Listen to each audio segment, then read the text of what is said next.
height and weight.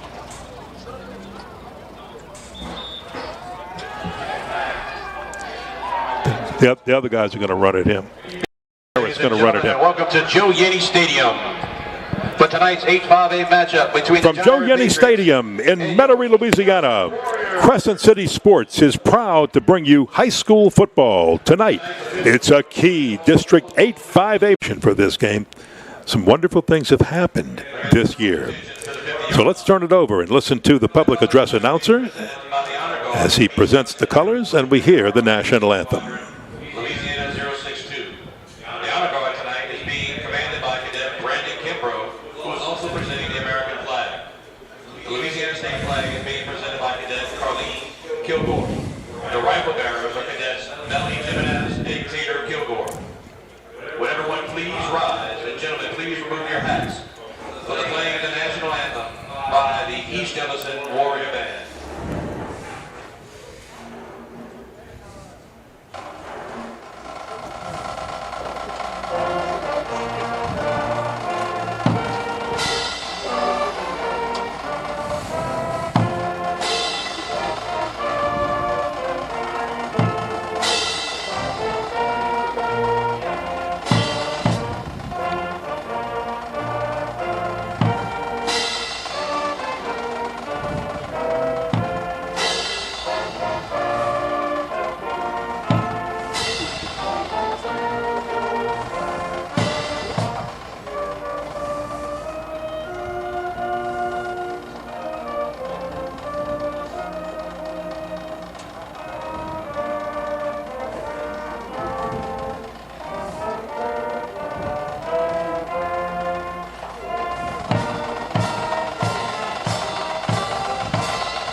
Our national anthem performed by the East Jefferson Warrior Marching Band, performed here at Yenny Stadium in Metairie as we get set for the kickoff between the East Jefferson Warriors and the John Ehret Patriots. Each team with 3 wins on the season. Ehret 3-2 overall, 3-1 in District 8-5A. And the Warriors have had all district games. They are 3-1 in both categories. You know, Frank Alello has done a great job at East Jefferson. As you were talking with him the other night over the phone with him, you know, some of the things that he has definitely gotten this program turned around and online. Frank Alello goes way back, especially as an option type of guy, right? That's he's a disciple of the Hank Tierney, who is an option guy, but he's spreading it around and throwing the ball at Ponchatoula. So Frank has learned to adapt to his personnel, and tonight it's because of a guy named Arthur Oliver, senior quarterback, and a couple wide receivers, James Mangello and Darren Mixon, Elijah Aber, and Peyton Ruckaber. These guys have allowed East Jefferson to be able to put some points on the board because they're spreading the field and throwing the ball all over the place. We're looking down at the toss of the coin. I did not see who won the coin. Let's see. Our referee this evening is Richard Clement. So the Warriors won the toss and deferred. Ehret will be receiving first and moving to the south, which is to our right as you watch on CrescentCitySports.com and your phone or laptop or anything else.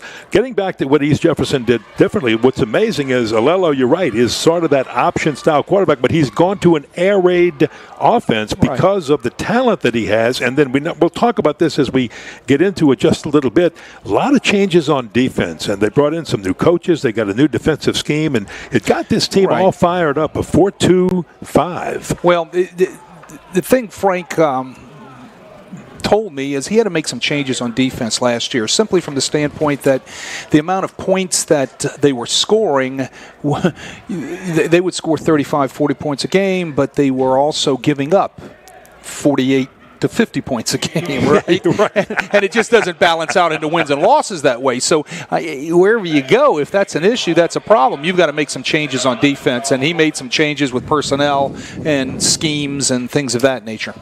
Now, in most games, you just imagine the kickoff, and you're going to get started maybe back at the 25, or somebody will run it back for a little bit. East Jeff is known to either pooch kick or quick kick, onside kick. They didn't this time, but they tried what would have been a low short kick, but it carries out of bounds. Well, the biggest thing you're trying to do is they're trying to keep it out of those fleet John Ehret Patriot return guys. Those guys back there have a ton of speed, as well as their whole team does. Down on the field prior to the game, just looking at both teams warm up, you can definitely see the athleticism and the speed that Reggie Rogers has invested in his program. You know, guys like Royal Falgu at quarterback and Xavier Thomas at wide receiver. These guys are tremendous athletes, and they can strike quickly offensively. Well, they choose, since the ball went out of bounds, to have East Jeff re-kick, and the East Jefferson kicker, it's fun to... We've been working on this name for quite a while, and I was actually working on the wrong pronunciation, but it's spelled Dejaussserand, and it's pronounced Dehasatron. Oh, good. What's his first name? I think his first name is Braden. I'll call him Braden. You call him. Call him Braden, and I'll call him Dehasatron. All right, because I think I will butcher that. And I will definitely... on a kickoff, you kick it out of bounds, Lenny and Kenny, and all the folks at home, you have the option to either take it at the 35-yard line or back it up 5 more yards, and that's what John Ehret elected to do, back up EJ 5 more yards and kick again. Charles Coleman picks up the short kick. He's finding room on the left side, and Coleman with a nice return near midfield. And John Ehret will have some great field position to start this game. Well, you see down the speed by James Lee. Right, you see the speed right there. I mean, you put the ball in those fleet returners back there. Those guys can take off and go, and that's what East Jefferson was trying to guard against from the onset. So it was about a 20-yard return. He picked it up somewhere around the 29-yard line, and what great field position for John Ehret as they crank things up here in the first quarter. So first offensive play of the game, and Royal Falgu, number 2, is your quarterback, and he can do a lot of things. They're going to try a little razzle-dazzle with Thomas tossing long. He's got Kenneth Johnson for the score. Touchdown on a little razzle-dazzle chicanery on the first offensive play of this football game, and Ehret scores quickly. East Jefferson inverts their free safety all the way down to the line of scrimmage, kept nobody back in their secondary, and they run the jet motion across. They toss the ball out there and throw the toss pass. Nobody was behind to be able to defend, and East Jefferson gives up a big one right there. John Ehret goes up 6-0 on a huge trick play. It was Royal Falgu, the quarterback, who threw the little lateral to Xavier Thomas, and everybody thought he was just going to take off. He's an open space type receiver, but he turns out to be the guy throwing the pass. He's also the backup quarterback. And we've got movement on the line. Well, the swinging gate had... Patriots look like they were setting up a swinging gate play, and it looks like their left tackle moved a little too quick right there. So East Jefferson looked like they had it defended. They had a body for a body. The numbers looked pretty good from up here. And let's see if they still come over and run something. No, they're bringing the kicking team through, and now they're going to kick the PAT. On the kick for the Patriots, number 35, Oscar Avalos.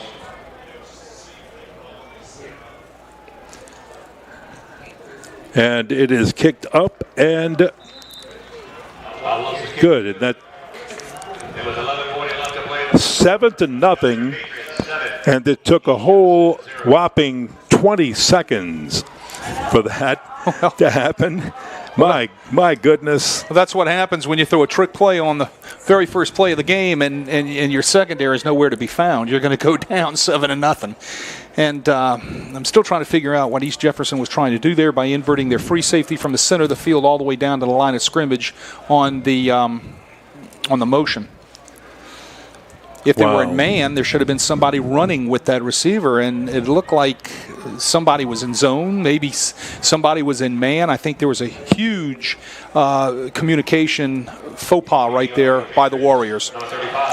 Well, Oscar Avalos, who just kicked the extra point to give the Patriots a 7-0 lead in the first 20 seconds of this ball game. A kickoff return and then a one-play 49-yard touchdown to give the Patriots a 7-0 lead over the Warriors of East Jefferson. Let's see how the Warriors respond. That's the thing, when you have a player like Xavier Thomas and you lateral him, it looks like a screen in space. And here's the onside kick you expect East Jeff to do, and they're pulling the onside kick on the Warriors themselves. Well, looks like there's John Ehret tonight is not going to leave any punches. They're leading with everything they got. They're coming with fake trick plays. They're coming with onside kicks. So I'm East Jefferson. I take the ball at the 35 right here, and let's just get my offense on the field and let's get going. And I think, well now, you're right. It doesn't cross, so it's going to go where the ball goes out of bounds because the ball didn't go 10 yards. That's right. I thought it may have been tipped, but that would have had no effect on the play. Correct. Ball didn't travel 10 yards and goes out of bounds, so how about 5-yard penalty marked off from where the ball went out of bounds. So he's Jeff with the ball right at midfield at the 50-yard line to start their drive. And Arthur Oliver looking for somewhere to go. And, wow, he is brought down for a big loss back to the 42-yard line by Malik Brown. Arthur Oliver comes in with 44 rushes for 319 yards, 7.3-yard average. He's got 5 TDs with his feet. He can scramble around back there and make something happen as an athlete. And that's one of the things that Frank Alillo was telling me before the game is that, he's kind of that dual threat type of quarterback. They were trying to set up the quarterback counter right there. So they lose 7. Oliver to throw, has a pretty good arm, but overthrows the intended receiver, Manganello. Manganello was covered by the linebacker down the seam. East Jeff running 4 verticals right there. Very well defended by John Ehret, who, their inside linebacker, opens his hip up to the number 3 receiver right there and runs with him hip for hip down the field, and there was just no place to go with that ball in the 4 vertical scheme that East Jeff was trying to throw.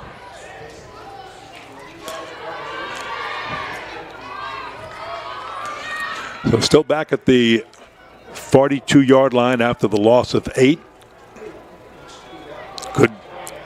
Good protection by the line, and he'll take that opportunity to hit Manganello. And Manganello's got the first down, so he picked up the lost yardage and the 10 yards more, and they're deep in Ehret territory at the 36-yard line. Trey Manganella comes in with 17 receptions on the year, 543 yards and 7 TDs. Right there, he was a target on another vertical route scheme, and the ball was delivered perfectly. There was no coverage on him, and Oliver gets his first completion of the night. Jaden William with the stop that, had he not made, would have seen the Warriors get a whole lot more. A lot of people coming this time. Pressure. Oliver in trouble, and Oliver goes down back at the 39-yard line. We have a flag on the play. Flag on the play also. And that was Kendall Johnson on the stop. You'll see a lot of pressure tonight coming, I believe, from Ehret. They feel like they can maybe work this line a little bit, but I've got to tell you, this is a pretty good East Jefferson offensive line holding. Well, the balls right, it looked like it was declined from the sack right there by Kendall Johnson. Yeah, they're going to put pressure on him tonight. They're going to bring different packages in, and they're going to blitz linebackers. But those guys up front, those 4 guys up front that John Ehret lines up with, they're as good as anybody in town. Those guys can get off the ball and come with a lot of speed. There's a blitz right there. Here's another one, and Oliver's in trouble. He pumped it, but wisely pulled it down, and then you can see the frustration as he's looking over at the sideline going, where's it at, Coach? What's going on? Jersey Brown, number 9. If you're watching, and we hope you are, keep your eye on Jersey Brown. He will be in the backfield quite a bit. They brought Jersey Brown. Pressure. They brought Jersey Brown off the edge. Ken. He came and nobody was there to pick him up. So they brought one from inside, one from outside. They had too many people to block. They locked up in man, and Jersey Brown was the guy that came free off of Oliver's left edge.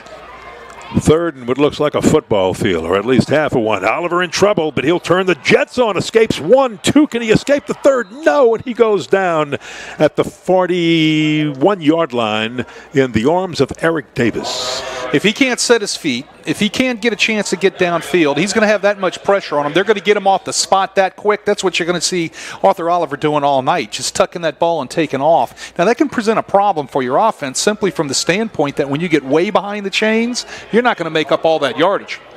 Yeah.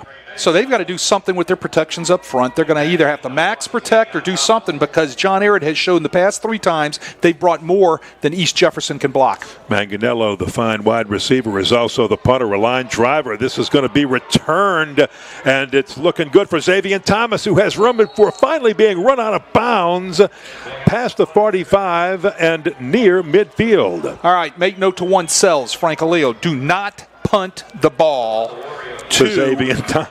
Yes, to Xavier Thomas, yes. Do not punt the ball to Xavier Thomas.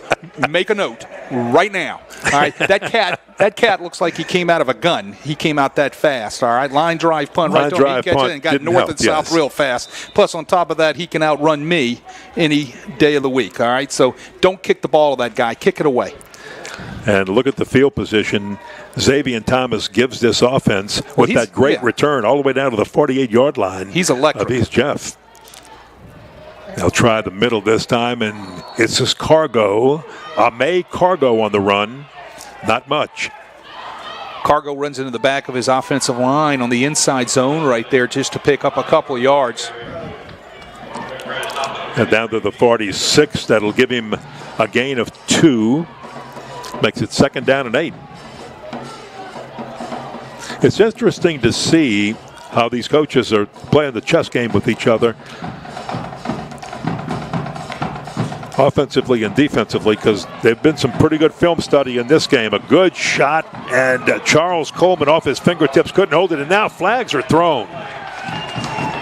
We're going to have dead ball personal foul right there. We got some after the play activities going on there, but there was an RPO. They faked the counter right there. They had the numbers. They got the inside position, Charles Coleman, on the defender from East Jefferson, and ran a slant route, and the ball just wasn't delivered on target. But it's going to be interesting to see how they sort this thing out for the personal fouls. Well, you've got a comment that I've always loved when we broadcast games together. You said it can be a little chippy down there. Well, and look, these schools right now are in different points of their building of their programs. Ehret, again, just a continual powerhouse, and they're not even used to having a loss in this district. If you missed what we were talking about on the pregame show, they haven't lost a game until this year, until Chalmette beat them this year, since 2017 in District 8-5A. They don't like it. They don't like the feeling of it. So now every game they're looking at it as a Super Bowl, as a state championship game, and they don't want to lose to these guys, their rivals, East Jefferson on the east side, the East Bank. And a nice run by Royal Falgout to get a lot of that lost yardage back. Kinzel Williams for East Jefferson with the stop. Nice job by East Jefferson right there. They were in a 2-man shell with a 2-high secondary, and they were playing man underneath. That was a nice little switch up right there, and Falgout had nowhere to go with it. John Ehret didn't like that 3rd and forever because of the personal foul. They were running 4 verticals down the field. He had to pull the ball out because he got pressured. Great job by the East Jefferson secondary right there, making sure everything was covered up. Hands up for the Patriots, number 35, Oscar Avalos. Back deep for the Warriors. Yeah, there was a flag down, penalty. It was declined because East Jefferson wants that football again. Kinzel Williams, and he's a speedster back there. He's got a 55-yard punt return for a touchdown this year already against Bonneville. Low snap, and Avalos just gets it away. And it's going to roll dead. Pretty good punt. It's going to back up the East Jeff Warriors back to their 16-yard line. Well, it's going to be interesting to see any adjustments made by the offensive staff of East Jefferson to be able to see how they're going to attack that coverage from John Ehret. Getting a lot of man coverage with a lot of blitzes coming off the edge and inside. They're trying to outnumber the protection. So let's see if East Jefferson puts in what are called man beaters, where you're going to get a lot of crossing routes, underneath drags, things of that nature. It looks like right now John Ehret is giving them a too high shell. Let's see if they change that down to some sort of man coverage. Arthur Oliver, usually with one protector behind him, is going to take off and run. If he can beat one man, he does. He's got a little bit of room. He's got the first down. He's got more, and he's finally run out of bounds all the way up to the 48-yard line. A gain of 32 yards by Arthur Oliver on first down. Well, that's what he does. If he gets pressured, he just scoots out of there. And that time, he was pressured again by Malik Brown, 6'1", 200-pound junior, that nobody blocked him. And all of a sudden, Oliver looks up, and it's like, hello to a white jersey. He's got to pull that ball down and get out of there. And that's where he becomes real dangerous, right there, where he just scampers out of there, and you're all ran off in coverage, and he's got nothing but green turf in front of him. There we go. Now here comes a blitz, most likely. And here it comes, and Oliver steps right into it, then turns. He's going to step back and throw. Has a man open for just a moment and just couldn't reach him. That was Trey Manganello, but Wardell Mack was coming on strong, along with Amani Cargo. John Ehret did a nice job right there disguising their coverage. They show a two-deep zone, which is what they did the play before. Then at the last second, they jump down and invert into man, and they jump every route with man right there. And that's a nice little scheme right there. That's something that Arthur Oliver is going to have to be able to recognize as the night goes on. Oliver with the snap. He's got good protection this time. Throws, and it's a diving catch, and a pretty doggone good one by Elijah Herbert, the junior. Yeah, that ball was down low. He got those two little fingers down below his ankles and scooped that one off the turf. It was a great catch by Herbert. Only his 13th catch of the year, but a good one to move the chains all the way down to the 39-yard line of the Patriots. Patriots leading this one 7-0, but East Jeff on their second possession with the football in this game here in the first quarter. Moving and driving in John Ehret territory from the 39-yard line. They'll hand off this time to Henry Lee. Lee looking and pushing forward. He won't stop. Hard to bring that little rascal down as he gets inside the 35 to the 34. Eric Davis finally wrestles him to the ground. One of the two real fine linebackers for John Ehret. You look at 8 and 9, those two guys who center the linebacker position in this 4-2-5 defense, and you've got number 8 Eric Davis, number 9 Jersey Brown. We're giving you the numbers so you can watch them, and those two guys are a handful for any offense.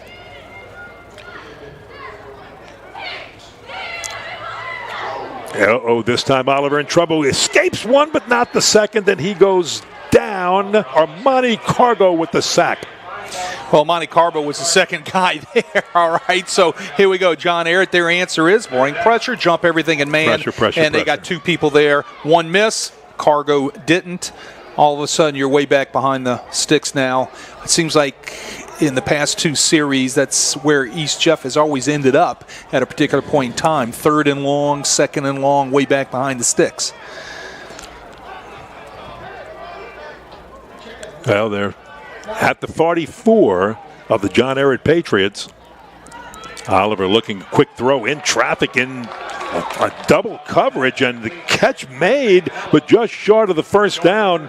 And you almost feel bad for Manganello. Was that Manganello on the catch there? Yeah, I believe it was. Well, he's going to end up about a yard short, so now it's decision time for the Warriors. You know, they're in 4-down territory. They got to go for this.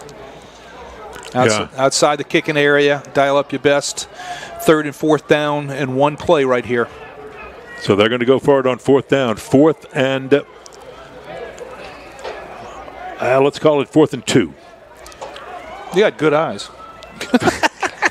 It looked like one to me. I'll go with yours. 1.5. Okay. All right, we'll settle on 1.5. A little bit long. Look at Oliver. Wide open screen space in front of him. He's got the first down, and with a good cut to the left, maybe more.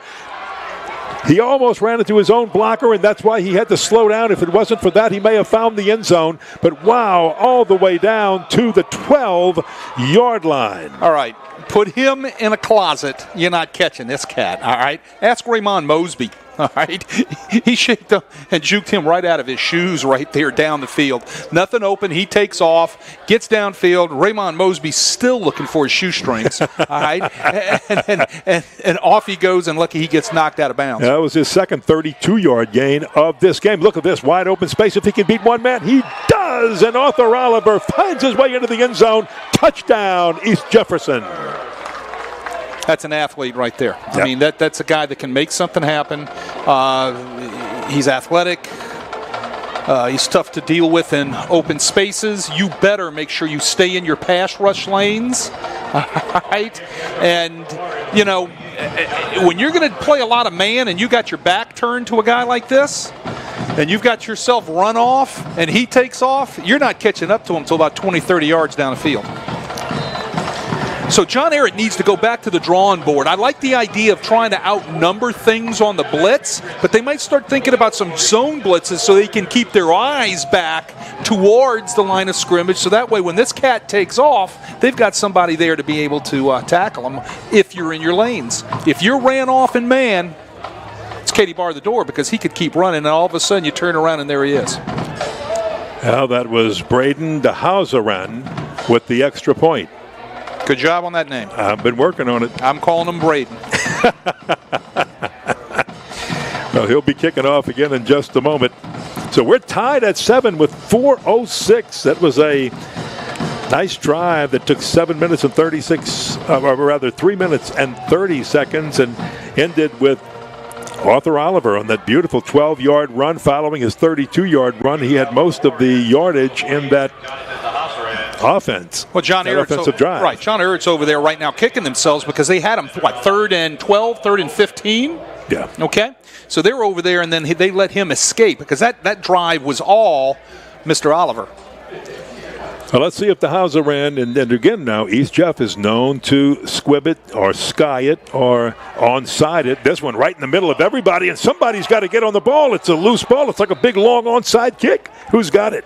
A little sky kick right to the center of the formation, and nobody in white decided to claim the ball except for number 11 who jumped on it. Everybody was closing in, but it was finally saved absolutely by Charles Coleman. Charles Coleman, the wide number 11. receiver. Had his hands on that one. So Johnny on the spot, got on it real fast. let's see how the Ehret Patriots will respond. And this gives us a chance during this little break to remind you that the first quarter is brought to you by Lamarck Ford. Crescent City Sports Prep Football is brought to you by the Lamarck Ford Automotive Complex in Kenner. The Lamarck Collision Center makes the repair process easy, and with our state-of-the-art equipment and certified technicians, it'll be done right. We repair all makes and models. Lamarck Ford, that's who's bringing you this first quarter of play. And a run. And once again, it's the number 2s. This is Royal Falgout. He runs his zone read. He reads the defensive end on the line of scrimmage. He collapses. He disconnects the ball out of the running back's belly and takes off down the field. I think we got a flag on the play. Yeah, we do. It was thrown at the 46-yard line. Probably a holding call, right? That's what it is. Holding call. It's coming back from the spot of the foul. Wowee. Well, Royal Falgout also has a fleet set of feet. He's very athletic, 6 foot, 185-pound junior. He can make things happen when he has the ball in his hands also. Falgout only a junior, but as you said, he's the heart and soul of this John Ehret offense. Watched him take some hard hits in the Shaw game, and man, he just continued to get up and make things happen. Shaw went on to win that game 7-0, but it was a close game and a really hard-fought game between two old rivals that it was good to see play again early in the year. Quick pass to the outside. That's caught by Xavier Thomas right by the sideline, and it's enough for a first down by a bunch. There was a good look right there at 11 personnel by the Patriots, okay? So to combat the 11 personnel brought on the field, the Warriors go to their nickel coverage, bringing an extra defensive back, play one linebacker, and they're going to play 5 down defensive linemen. At the 47-yard line, first down. We're approaching the 3-minute mark in the first quarter here. They're going to try the run with Charles Coleman coming around. Coleman breaking some tackles and getting a whole lot more than it looked like he was going to get down to the 47-yard line of East Jefferson. And we got a flag on a play that's coming back right at about the 42-yard line, 43-yard line. There's going to be a block in the back out there. The guy who brought him down, and I wish we could show you this on replay, is number 90, Manny Aguilar, 6'1", 250 pounds, a freshman. And the East Jefferson coaches, Frank Alello said they are so high on this kid. Only a freshman. They love him. They think he is maybe the best defensive lineman in the state as a freshman. If you listen to Frank Alello, they think he's got that kind of potential, Wade. Well, they're bringing it back. It wasn't a block in the back. It was a hold, still from the spot of the foul, but this is going to put the Patriots, I mean, it's, again, first down, if I'm not mistaken, and it is first and... Let me just put it like this, a long way. First and Rhode Island. Rhode Island, yeah, let's just call it that.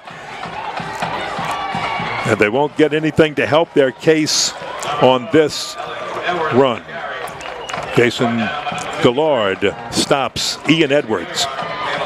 Ian Edwards was one of the seniors that the Ehret Patriots were going to count on to do some big things. Another flag on the play. Well, another flag down at the 39-yard line. Far side. Again, it's out on the flank. It's going to probably be on one of the receivers, and it's going to be another hold. Wow. That's 3 holdings in a row. So if this one is accepted, it'll be first and Maine. Yeah. Maine might not be big enough. We might have to actually go to Virginia here. And Frank Alello looks like he's going to accept it. You know, when you have an explosive offense like both of these teams do, and you get those 10, 15-yard penalties, you take them. You back them up, I think, as much as you can possibly back them up. All the way back to the 24-yard line. They've got to get to the East Jeff 43 for a first down. My math's not too good. I don't know what that is. It's 33. it's 33, first and 33. Long pass downfield, and we might have another flag thrown. Yep, there it is. This one is most likely going to be interference. James Lee covering Xavier Thomas, and when Xavier Thomas is speeding down the sidelines, things like that will happen because that's how fast Xavier is. Well, right in the hip right there. I thought it was very nice positioning, but he looked like that he would just got a little handsy there at the end. So we're going to probably see a defensive interference penalty. But let's remember that goes from the previous line of scrimmage, and it's going to only be 10 yards. So we would be coming back to the 24-yard line and marking it off from there if it's taken, and that would just move it up to the 34-yard line.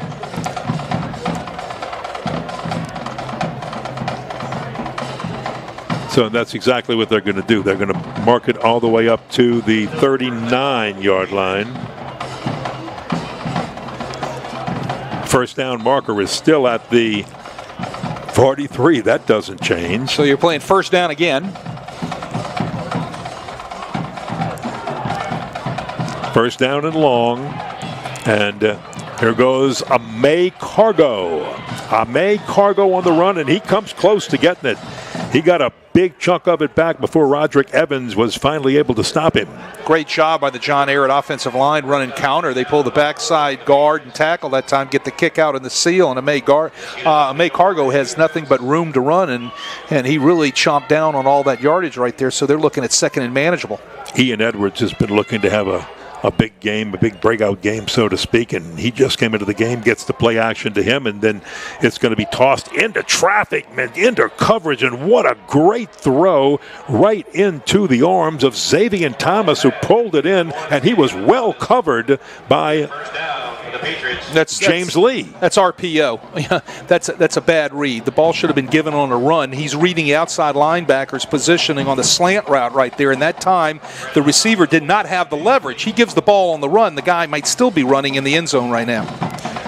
Now this time they'll give it to Ian Edwards, and he'll spin by people as he goes through the line and for a first down to the 25-yard line of the Warriors. Julian Gillard on the tackle. Ian Edwards, nice hard run right there, spinning and churning right there, keeping his knees pumping.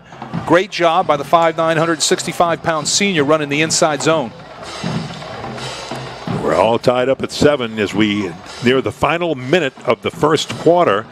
And a handoff and hello, brick wall. Boom. Ian Edwards runs right into Cody Dixon, and that's all he'll get. Nothing. Back to the line of scrimmage.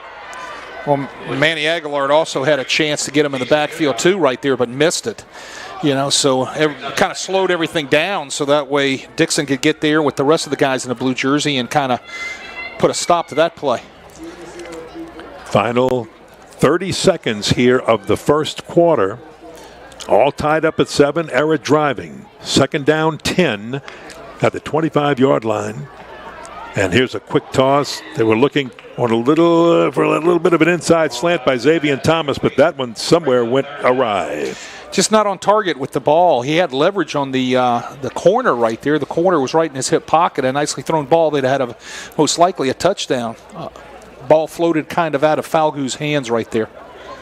Stops the clock with 18 seconds to play here in the first quarter.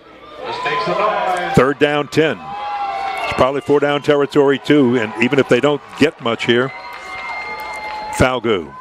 He's going to quick toss. Overside. He had to go up high, but Xavier Thomas could not pull it down, and he'd like to have that one back. Look at him holding his helmet. He just knows that was one he could have had because he can elevate. He did a great job running a stick route right there. They caught East Jefferson in a nice soft zone. He pushed the cushion, got separation from the defender. Ball sailed a little bit, got his hands on it, and he wants that one back because he knows he could have possibly caught that for a first down. So it is 4-down territory, 4th and 10. Oliver to look at that ball, gets a good grip on it, throws to Thomas. Good coverage down there. They fight for it, and it's batted away by James Lee. And Ehret will turn it over on downs as the Warrior defense fired up now because they hold. James Lee does a great job. He's in phase. He's running hip for hip. He didn't get handsy with it like when he got that defensive interference penalty called a few plays back. Got his head around at the right time, went up at the right time, raked hands. Great play. That's the way it's taught right there. As pretty a defensive play as I think we have seen in this game, and there's been some pretty good ones. So now in the final 8 seconds, EJ probably will have it here for the last play of this quarter. Arthur Oliver looking, nowhere to go, so he'll just tuck it under and go down and let the quarter run out. Caruth Wilson makes the final tackle of the first quarter for the John Ehret Patriots. We have played one, and this has been a good game, an explosive game. Surprised with the kind of plays we've seen that there's only one touchdown on the board for each team. We're tied at 7 at the end of 1. Here at Joe Yenny Stadium, John Ehret and the East Jefferson Warriors. John Ehret Patriots and the East Jefferson Warriors. I want to remind everybody to check out the all-new Crescent City Sportsmakers podcast presented by Southland Plumbing and Supply. This week's episode features Southland Conference Commissioner Tom Burnett. And you can catch a new episode every Thursday. Get it at CrescentCitySports.com, or better yet, subscribe to the Crescent City Sportsmaker podcast through your favorite podcast provider. Say, Lenny and Kenny, the ones I've heard, some done by Lenny, some done by Kenny Trahan, the other ones by Lenny Van Gil. They're really good podcasts. And, they know who they're talking to, and they give you just information that you go, wow. Well, that's all the rage now are these podcasts. I can't say I've gotten into any of them. I'm still trying to figure out a smartphone, right? I mean, my son asks me all the time. He says, "What podcast you listen to, Dad?" I said, "None." Well, you can get them on your phone. Well, great. I just want to be able to make a call on my phone, okay? So I haven't gotten to the point of hearing the podcast, but I bet those guys do a great job knowing what they know. 2nd and 9 for Arthur Oliver, and he'll toss it out real quick. And we've got Javion Talbot on the carry, and Javion with a first down, brought down by Caruth Wilson. Another name you should hear a lot. We didn't hear his name a lot in the first quarter, but Caruth Wilson, a 6 foot, 240-pound senior, he's usually right in the middle of just about everything for the Patriots. Well, it was a nice screen set up right there, nicely executed by Arthur Oliver. From the 41-yard line, they're going to try the ground game, and then they'll get one out of that. Jersey Brown on the tackle.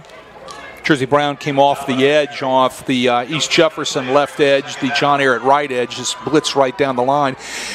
East Jefferson trying to run counter. They had it nicely set up until Jersey Brown came running down the running back from behind and chased down the play.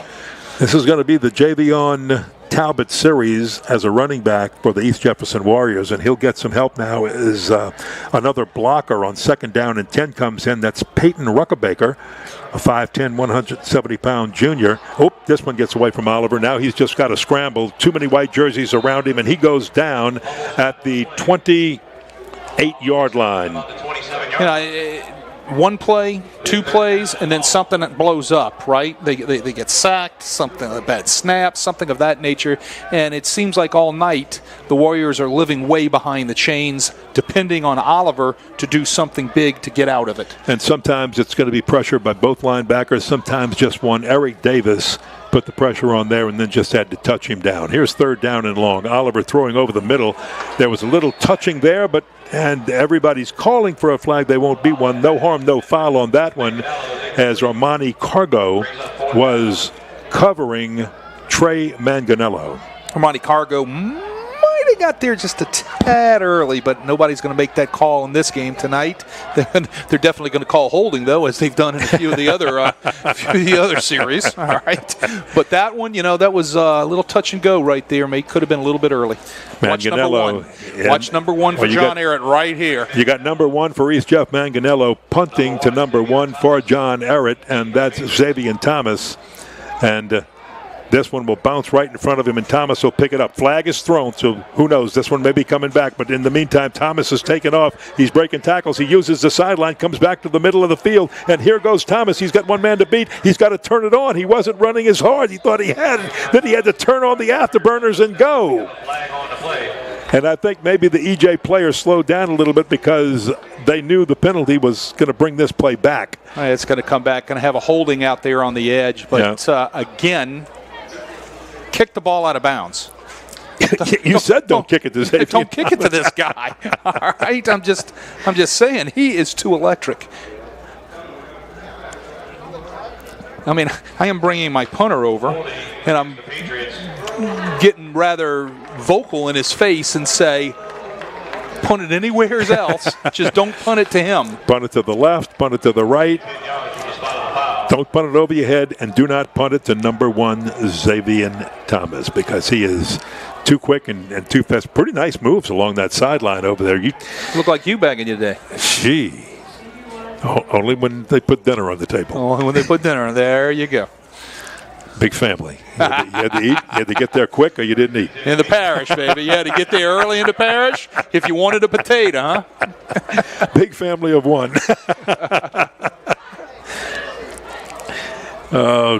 Second quarter here. 9:46 to play, and this has just been an explosive game. So, one touchdown, punt return called back for that penalty, and this is going to move the ball back to the 26-yard line of the Patriots.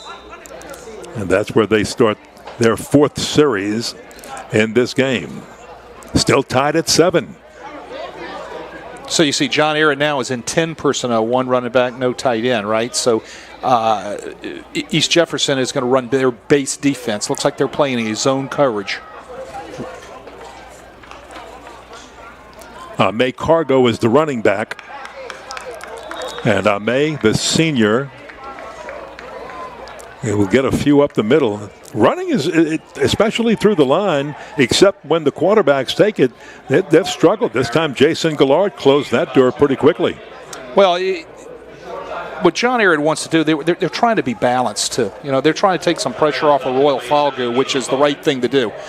So they're going to run the ball, and you can't get away from running the football. You got to make sure you try to do that with all your RPOs too. 2nd down and 8. What a stretching interception! That is unbelievable. Jonathan Pons stretches his body out, one-handed, and pulls it in. What a play by the 5'10", 180-pound senior, Jonathan Pons. John Ehret runs a hitch on the boundary. Jonathan Pons, a strong safety, opens his hips up and get into his drop. He gets underneath the number 1 receiver very nicely, and the ball's on its way. He lays himself out vertically with one head and makes a great play on the ball, and it's going to set East Jefferson up in John Ehret territory, which is one of the first times on the night that they're going to start with this great field position. Oh, yeah, they've started back at their own 50, 16, at the 50 midfield, 16. They've been way back there. Here comes pressure, and somehow Oliver escapes. Look at Oliver. Goodness, he did his own Houdini act out there and made something that would have been a big loss on the play. This guy's got to have an S on his chest. I mean, he's I believe it. He's dead to rights right there. All right, Jamari Black blitzes, and from his linebacker position, he gets there. Bang! Nobody touches him. Nobody puts a hand on him, and Oliver just makes him miss. Gets out of there for a positive pickup yardage. Now they're in a manageable second down. Here comes a blitz again. Here it comes, and they're sending everybody, and Oliver, again, with somebody's hand on his shoulder, escapes, throws a little floater out there. It's pulled in by Henry Lee, and Lee all the way down to the 11-yard line before Jamari Black is able to make the stop. This is what Oliver brings to your offense. He can ad-lib. He can make things happen in space. He can avoid the rush. He avoided the blitz again right there and dumps the ball off to number 20, Henry Lee, right there for a nice pickup and a first down inside the red zone for East Jefferson. At the 11-yard line, and Frank Alello will tell you why aren't colleges looking at this kid? He ought to be getting some offers. Not yet.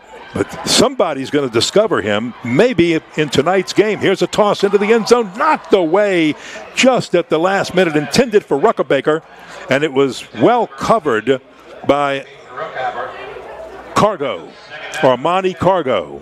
Monty Cargo did a nice job getting his hands on the ball at the last second, running an out route into the end zone, and Oliver put the ball out there in a nice spot for his receiver to go get it. Cargo gets his hands in there at the last second and just knocks it away. But you're right about the recruiting. You know, everybody looks at size and stature and all that other type of stuff, but that cat can play somewhere. If it's not at quarterback, he can play somewhere. Hey, recruiters, nobody's offering yet. Get your eyes on number 2. Look at him. Look at this. Oliver takes off. Oliver to the end zone. Touchdown. Arthur Oliver. An 11-yard touchdown run, and EJ has the lead over their rivals, John Ehret, the PAT coming. Again, Arthur Oliver just tucks the ball down, sees green turf in front of him. I want to say green grass, but it's actually a turf here, right?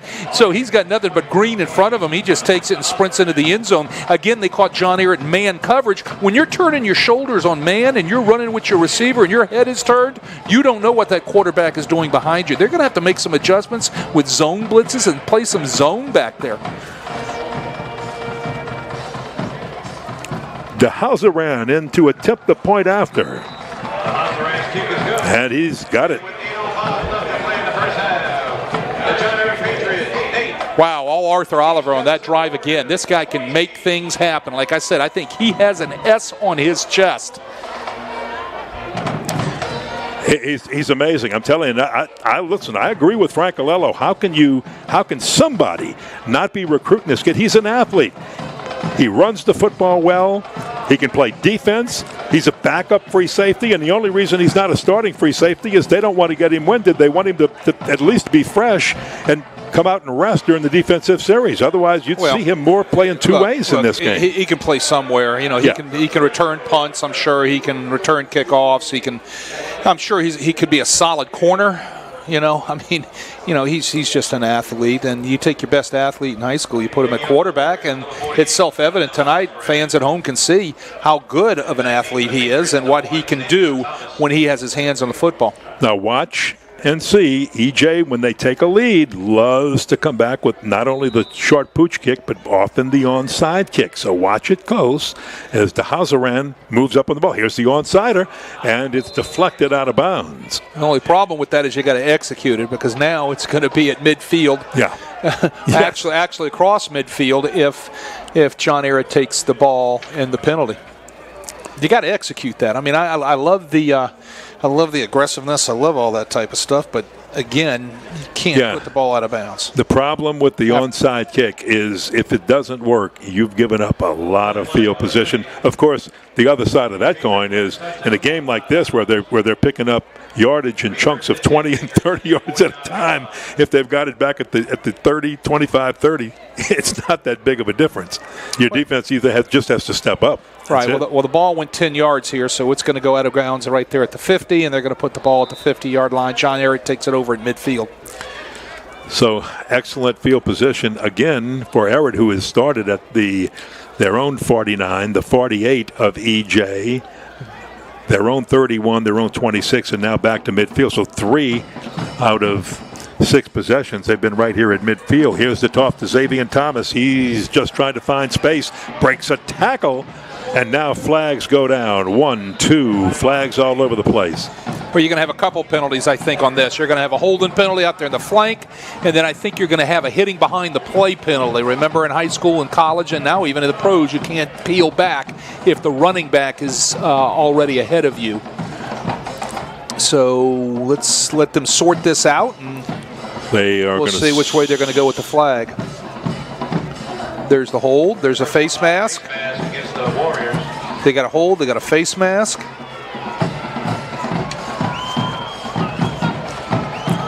Our referee tonight is Richard Clement. All right, so they're going to take the face mask. Must have been defensive holding, so it's going to be a personal foul face mask, which is going to be 15 yards from the spot.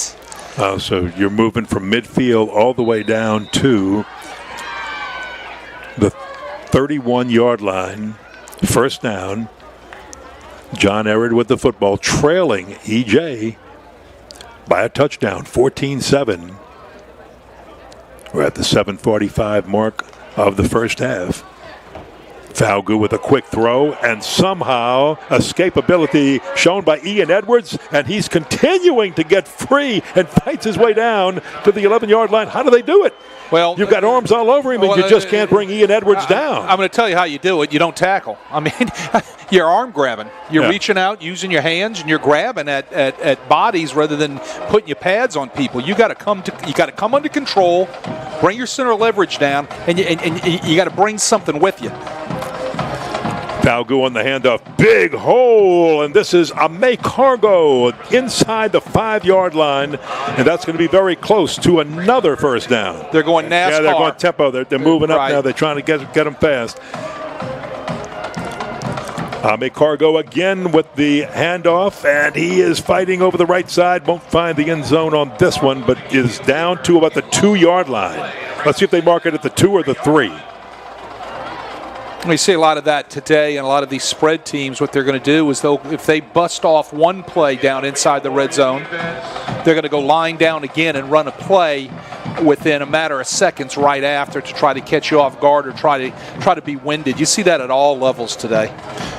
Well, Parker Baham just came into the game at right tackle. He's 6'3", 280, a sophomore. Let's see if they run behind him on this second and go. They go straight ahead. Are they in? Watching for the officials. Touchdown. They go full back. They go full house backfield, what some people would call a wishbone look right there, and they went to the unbalanced side of the formation. John Ehret went unbalanced to their right with the big lineman that they just brought in, and East Jefferson shifted over. They come back, John Ehret does, to the short side of the field where they had some numbers. Well, we're a PAT away from tying this one up. Here's your swinging gate again. Yeah, watching it. It's not covered. And Falgu says, I'll take it. And Falgu does. And he takes it in for the 2-point conversion. Successful. East Jefferson had the numbers right. They just did not commit to tackling the guy. They just kind of sat there and watched him tiptoe on into the end zone. Like, I can't believe they're actually going to do this. We practice it all week, and are they really going to do this? Well, yeah. If they're going to practice it, they're going to run it. So if you're going to practice to defend it, then you've got to expect that they're going to run the play. You can't just sit there and tiptoe and look at them. Somebody's got to make a play on that.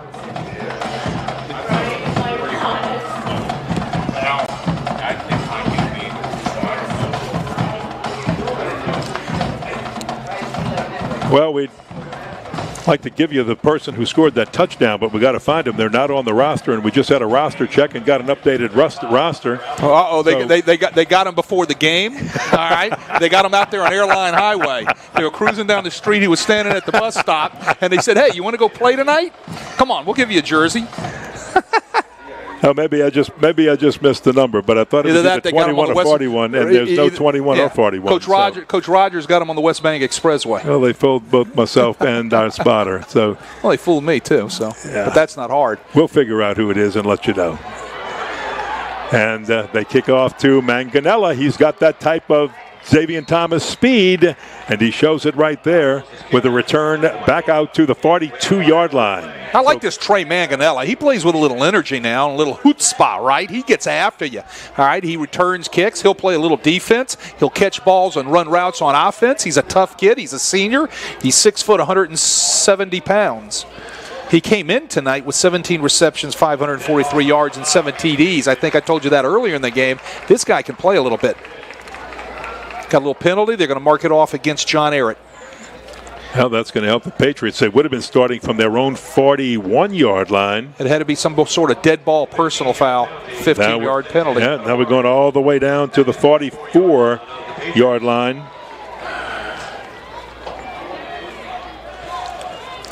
So great field position. The 44-yard line of John Ehret with 6:05 to play in the first half. Well, this game has been close. 15-14, a 2-point conversion by a flag here, and I believe we have a... I think you got 12 people on the field. Somebody does. Yeah, I thought they had time on the snap. I think the guys in white have 12, if I'm not mistaken. John Ehret. Yeah, they do. Counting them up. Well, they can't move. If they'll stand still, I'll count them. I'm sorry. Yeah, I think they've got 12. Yeah, they did. You're right. I was about to say nobody's coming off, and they're going to snap again. They're going to still have 12. Well, but this is where if you're not supposed to be on the field, you need to go find a Snickers. You need to go off down at the other end of the bench. Just stay away from Coach. Cameron Holder trots off the field wide open, and this once again is Mixon.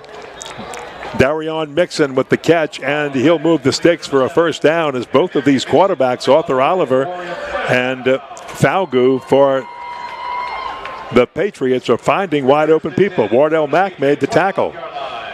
Raymond Mosby gave the receiver a huge amount of cushion over there. I don't know if he thought it was going to be a double move and he was going to end up going vertical or what, but all of a sudden Manganello breaks his route off, ball's right there, and it's a first down.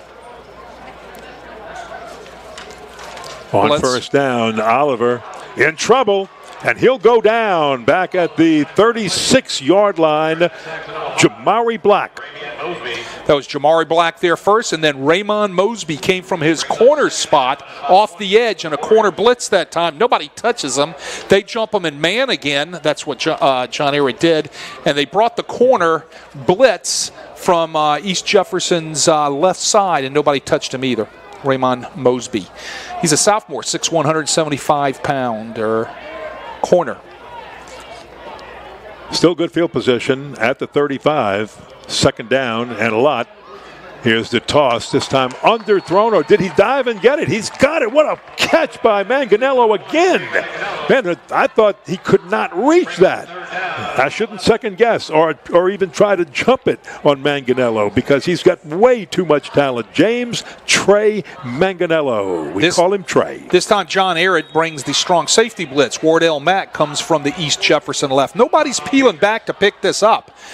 Oliver gets rid of the ball to Manganello. Like he said, Manganello makes a great play on the ball and a great catch right there. But I'm telling you, if that was a second slower getting that ball out of there, Oliver had been hit in the back and could have seriously been hurt. Hey, our second quarter is being brought to you by Academy Sports, a brand new sponsor, and we love it. Crescent City Sports Prep Football is brought to you by Academy Sports and Outdoors, who has all the gear you need to enjoy more sports and outdoors at all prices you'll love. Boy, the prices really are great at Academy. Yeah, I go get the cheap golf balls because I keep losing the other ones. Yeah, just quit throwing them at people on the field. That's all when you go to these games. And with curbside pickup available now, it's never been easier to shop the top brands in-store and online at Academy.com. Look, I like to shop Academy online, but I love to go in the store. You go in the store, you might as well you're going to get lost. You're going to get caught up in all the displays, all the merchandise. If you think you can just run in, get something, and run out, you're very disciplined if you can do that, because most people just get caught up then all of a sudden, around. Then all of a sudden your wife's screaming at you, what'd you put on the credit card, right? Yes, that's absolutely. usually what happens to me. And she goes, you're walking out the store with what? on the credit card, but they have everything you need, no doubt about it. They have everything you need when you walk in the store. Academy, we got East Jefferson in an empty formation. Empty formation. We have seen this only, I think, one other time today. Oh, he throws and it is dropped by Darion Mixon. He'd like to have that one back because he may have gotten the first down and a little bit more had he caught it. They run delay trail out there with Mixon. Mixon is feeding off of the inside receiver and breaking right across the formation. As he runs his route, John Ehret just bails out of there, and he's wide open, and I don't think he believed it. Ball hits him right in the hands, and he drops it. Wow, look, Mom, I'm this wide open. I can't believe it. Well, I mean, I think John Ehret's answer to the empty formation of East Jefferson is to bring a lot of people, and they did. They brought blitzes off of both edges that time, and I think they left one of the receivers undone, and that was Mixon. Each team, they're going to try the field goal here on 4th down and 12. This will be a 44-yard field goal attempt, and it will be wide left. He had enough distance. Braden DeHausepan looks like he had maybe enough, but it was just off to the left, no good. He had the distance because he hit the pylon back behind the goalpost, just boinked the pylon. Yeah. So had that been right on target, it would have been good. So it was just wide left, as you said, Kenny. Great job with that pronunciation, also. Yeah, we always have fun with this one. DEJAUSSERAND. DeHauseran. I like it. Love the pronunciation of it. So Ehret with the ball after the missed field goal. And this time, Falgout will keep. And when he does, explosive things happen, and Falgout out to the 34-yard line. He's got a first down after that gain of 13. Roderick Evans tackles him. For all you new defensive coordinators out there, how do you defend zone read? You defend it like it's an option. You got to have somebody play the run. You got to have somebody scraping and taking a quarterback, and then if it turns into be a true triple option, you have to have somebody take the option. Nobody right there took the quarterback. So he disconnects from the running back, and he's just running around all day into the secondary, but it's coming back because of some sort of penalty. Penalties tonight have really hurt John Ehret. You know, I think it's a personal foul. I'm not sure. But it brings it back because that was a first down, and now instead of a first down up at close to the 35-yard line, you're way back at your own 21. But Falgout's got a way of finding Xavier Thomas, and Thomas breaking one tackle and almost breaks another one before going out of bounds, but they get the first down anyway. If you're looking James Lee, pardon me. If you're looking at home and you're going to see the replay right there, you're going to see the missed tackles by the guys in blue. They're just kind of reaching out with their hands. They're not coming to balance. They're not using angles, and they're definitely not putting pads on people. You just can't spend the rest of the night just reaching out and grabbing these athletes from John Ehret. They're going to make big plays.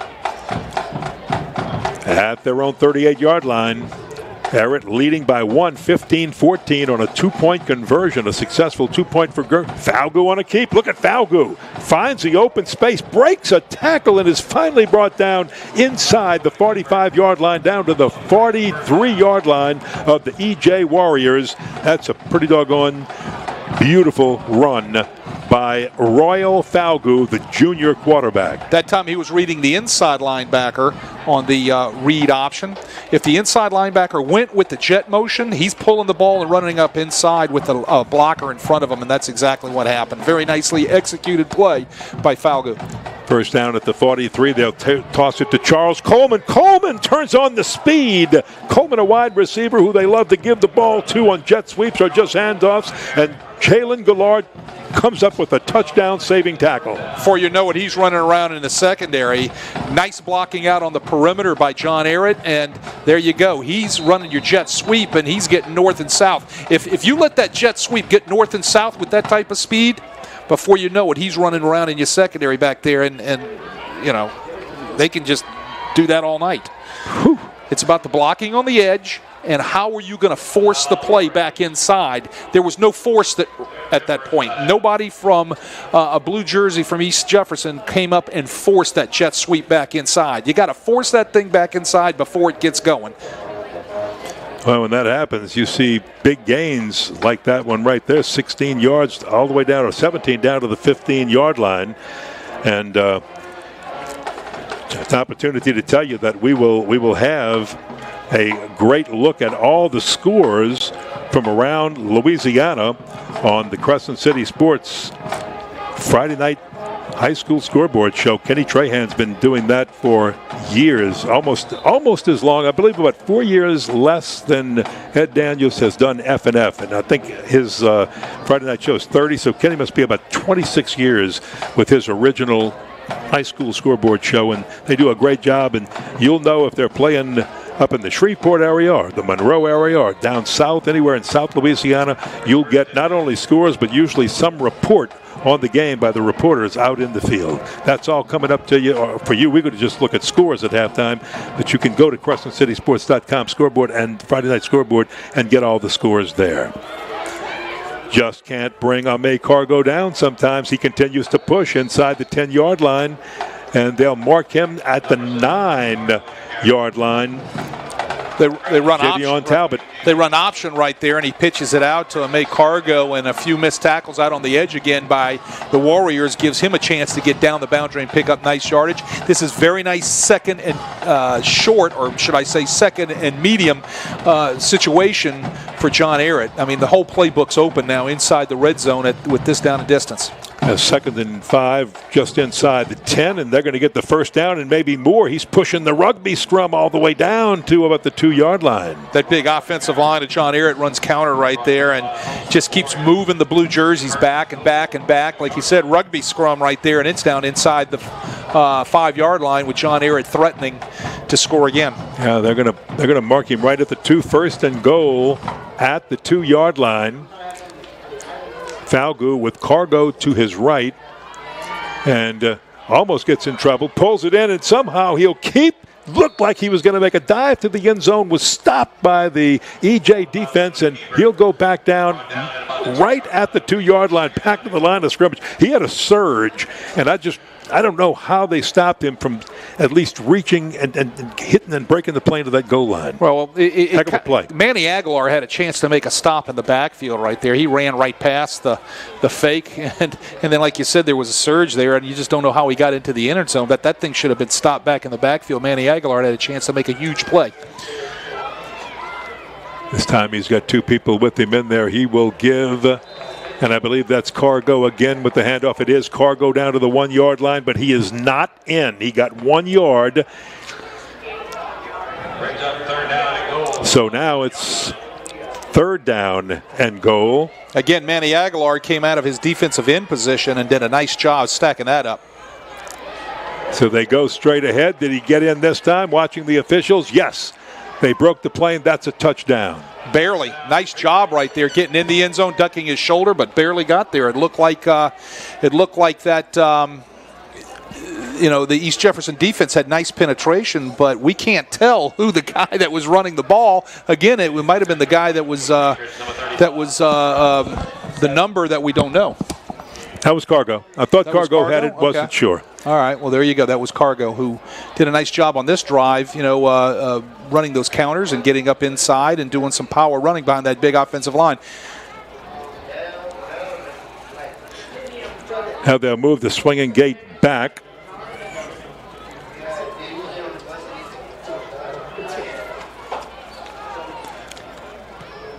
And the ball is booted up. Avalos' kick is good. And with 1:10 left, Oscar Avalos the John Ehret Patriots 21 with the extra point. Well, that was a nice job on that drive by John Ehret. You know, you could say that was kind of all in May cargo right there. He did a great job pounding that football and running through a lot of arm tackles and getting a ton of yardage when they needed to keep those chains moving, which ate up a huge amount of the clock in the second quarter for the Patriots. And the Warriors got a minute, 10 seconds with 2 timeouts left to see what they can do, see if they can possibly get back on the clock or get back on the scoreboard. I would bet Arthur Oliver is going to have something to say about that.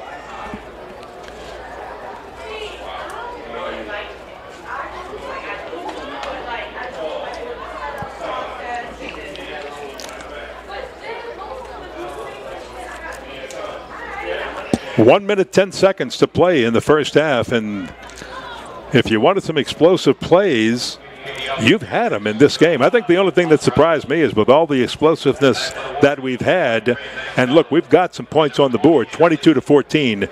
John Ehret, we've got 36 points scored. With the explosive plays, you almost would have expected more points to be on the board. Here comes possible a sky kick right here. Avalos with the kick. And it is a sky kick, and this one's caught and will be returned. This is Manganello. They got it to him. Manganello with a beautiful return, cuts inside at midfield, and he is in John Ehret territory. All right. And still 1 minute to play with here in this quarter. Here's the secret, okay? We see it all the time. Why do you use a sky kick? To try to force the returner into making a fair catch, so you're not going to run the football, right, and keep it out of the speedy returner's hands. What you can't do on the sky kick is line drive the ball to the up returner, so that way he can take off like Manganello did and set East Jefferson up at the 45-yard line of John Ehret. It's about execution of the kick. Yeah. That wasn't executed very well by the kicker from John Ehret. 1 minute, and Arthur Oliver is your quarterback, and the explosiveness of James Trey Manganello, that's like an eternity for a defense, and especially with good field position at the John Ehret 45. East Jeff with the football. Here comes the blitz. It's a toss over everybody. Henry Lee has it, and Lee is brought down just short of first down yardage. It'll be about an 8-yard gain.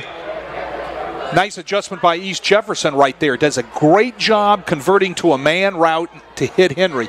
Eric Davis on that play. They're moving quickly with the clock running at 38 seconds. And Oliver goes down. Timeout called by East Jeff. That's their second timeout. So they have one remaining. Things you can't do in the 2-minute offense. You can't take a sack.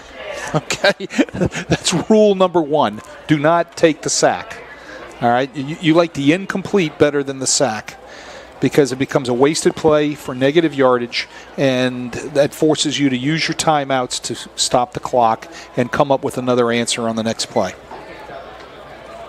The answer that John Ehret has when East Jefferson goes to an empty formation is that they're going to bring the house. They're bringing linebackers, they're bringing song safeties, and they're going to go man across the board. So East Jefferson, knowing that, has got to run the man beaters. They got to run the crossing route like they did early with the first play with Henry Lee. They got to run the mesh routes with crossing receivers, and they've got to be able to run the fade routes where you're going to get the one-on-one 50-50 balls down the boundary. Third down, 35 seconds to play. First half. Ehret.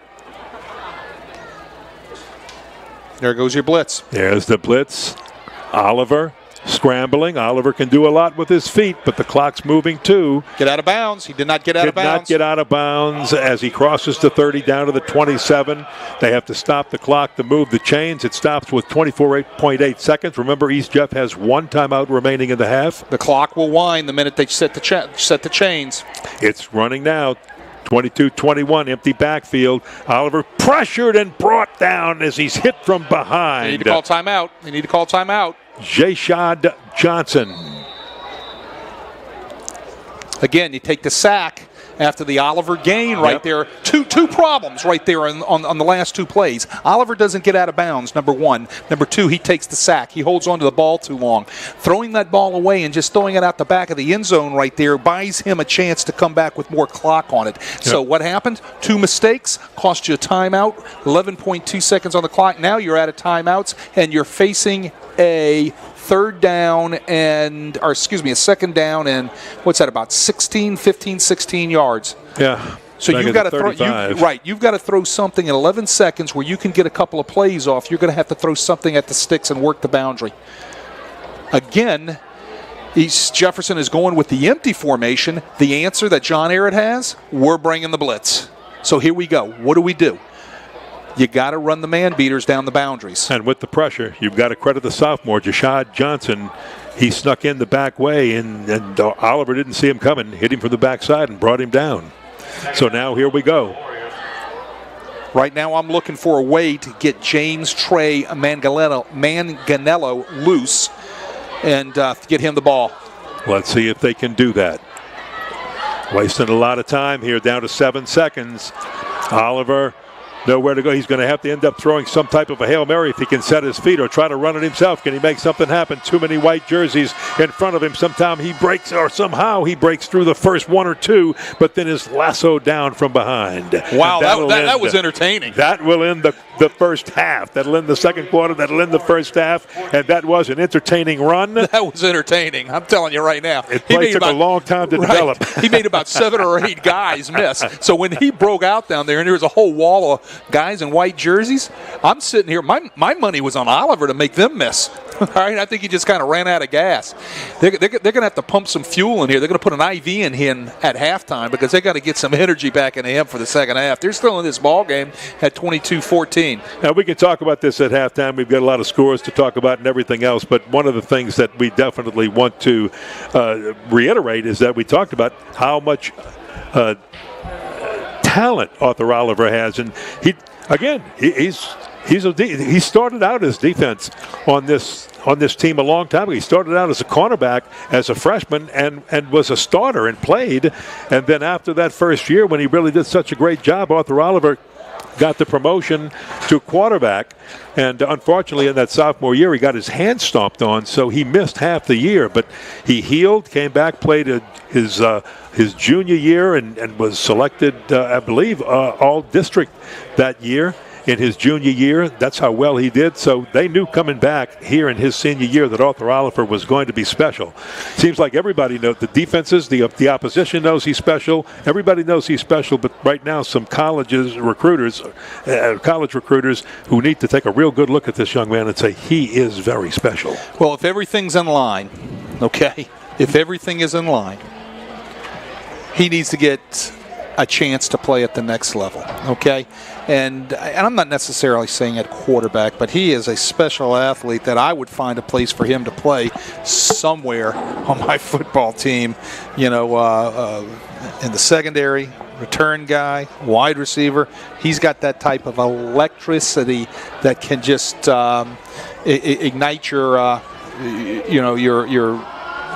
unit that's on the field. Well, and let me take this opportunity to thank the sponsors of our first 2 quarters. Lamarck Automotive Complex in Kenner sponsored the first quarter, and a brand new sponsor to Crescent City Sports, and we're very proud of them, is Academy Sports. Shop them online, shop them in the store. Just go in the store and have fun and look around. And folks, we're happy to have both of them. Lamarck, a long-time sponsor. So I think we've got the oldest sponsor, the longest sponsor who's been with Crescent City Sports in Lamarck Ford, and the newest sponsor today in Academy Sports, and that's a very special and wonderful thing. So we are at halftime, and Ehret is leading East Jeff by the score of 22-14. Ken Berthelot, Wade Kaiser with you, along with Chip Merritt as the producer on the stream, and Matt Merritt is our cameraman today, and Rick Thompson, our spotter, and helping with a little bit of stats. Hard to keep stats in this game when you're not used to doing it because, man, the needle is just moving left and right, but it is just a lot of fun to watch. And you count faster than me, so I'll leave that up to you. I use my fingers, right? So, well, we could take a break, or we could just recap the scoring in the first half. And this game started with John Ehret, one play. They returned the kick out to the 49-yard line, the opening kick, which was a sky kick and short, which East Jefferson does most of the time, and many people do to them. And on the very first play, it was an absolute thing of beauty as they used a little chicanery. John Ehret with Royal Falgu throwing what looked like a forward pass, but was a passing lateral back to Xavier Thomas, and instead of Xavier, who was running to his right, coming to our near side, running with the football, he just tossed it out, and Kenneth Johnson pulled it in, and the senior on one play completed the 49-yard drive, and boom, touchdown. That was it. 7-0 with the extra point. Ehret had the lead. EJ didn't do much on their first possession. They punted the ball. Ehret came back, didn't do much, even though they had great starting field position at the 48.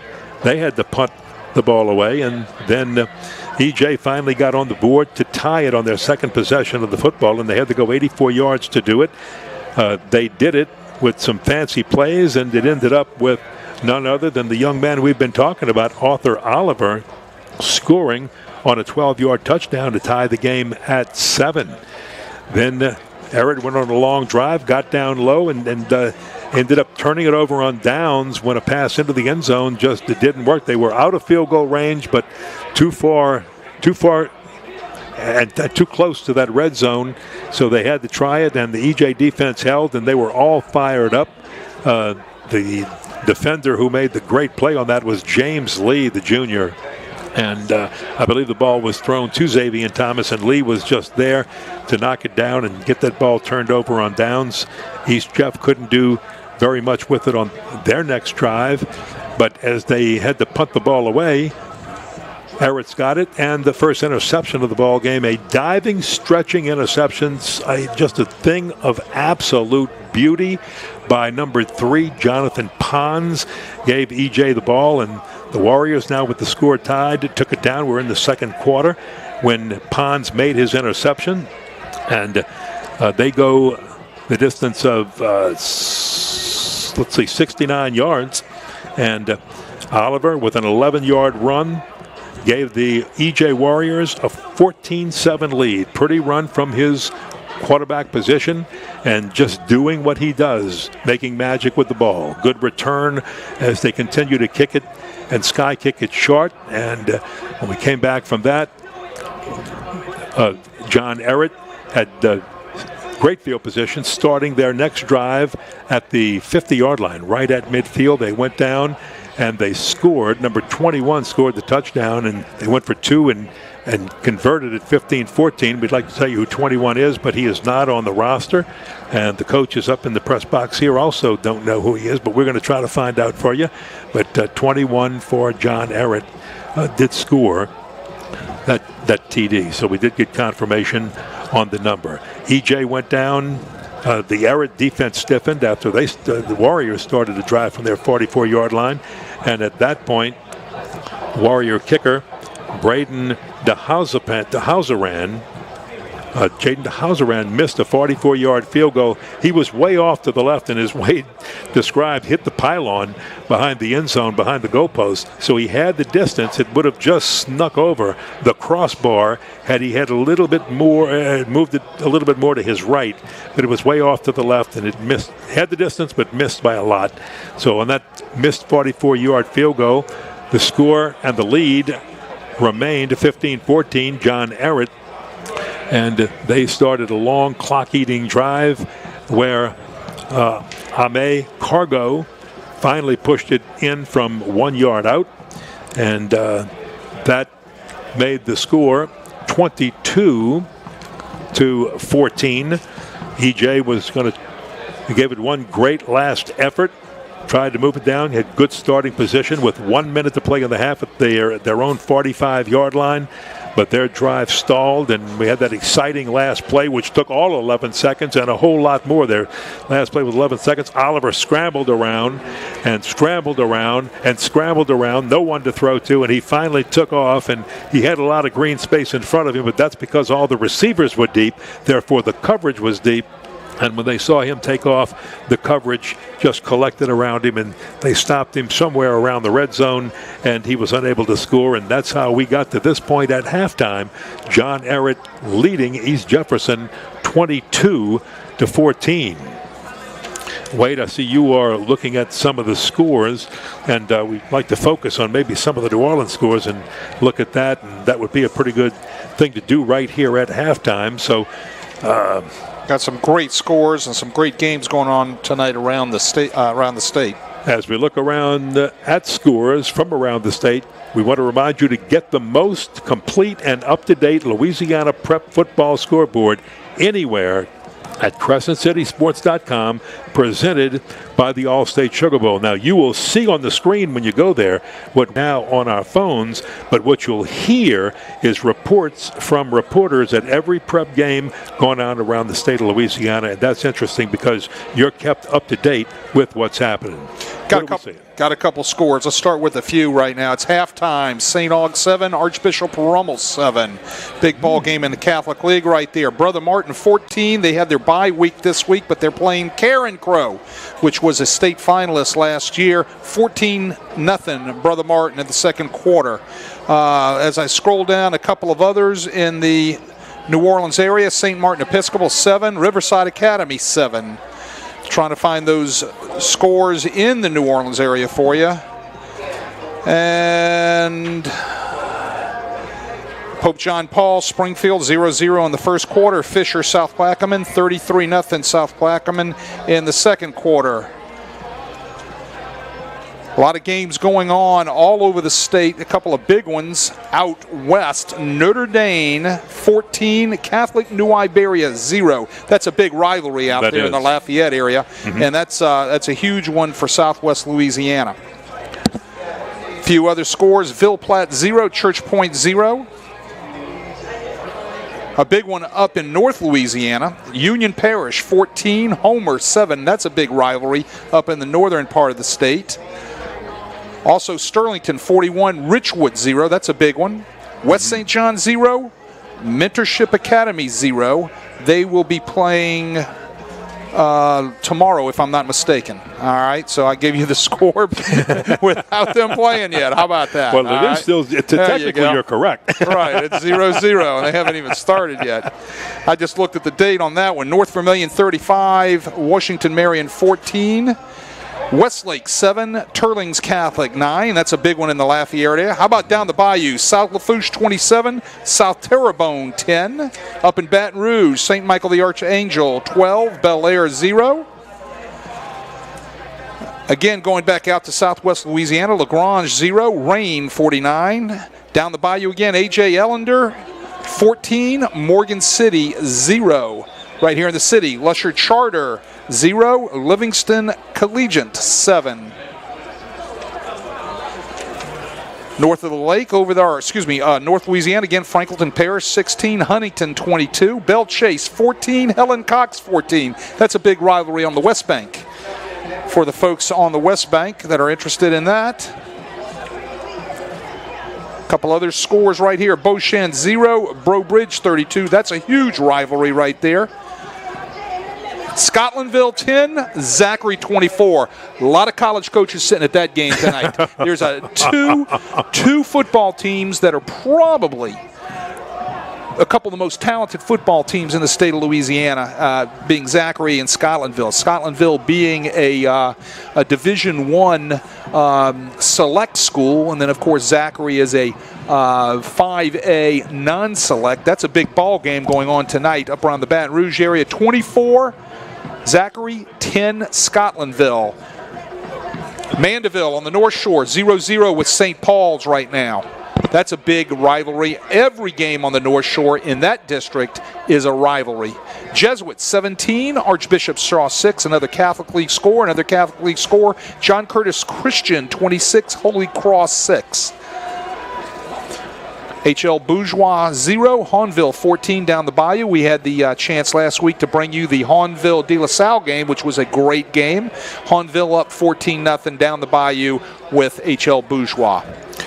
Let's see. If John Curtis holds on to win that game, this would be 602, I believe, for J.T. Curtis, right? I stopped counting. I mean, I'm going to be honest with you. Yeah. I admire him so much. Yes. And if he and I were just sitting right here talking right now, how many? He would go. 600. I think 600. You're right. No, 602, right. 601, 603. Don't know. He knew the 600, but he's not going to remember what the number is after that. And No, honestly, most coaches don't keep track of that.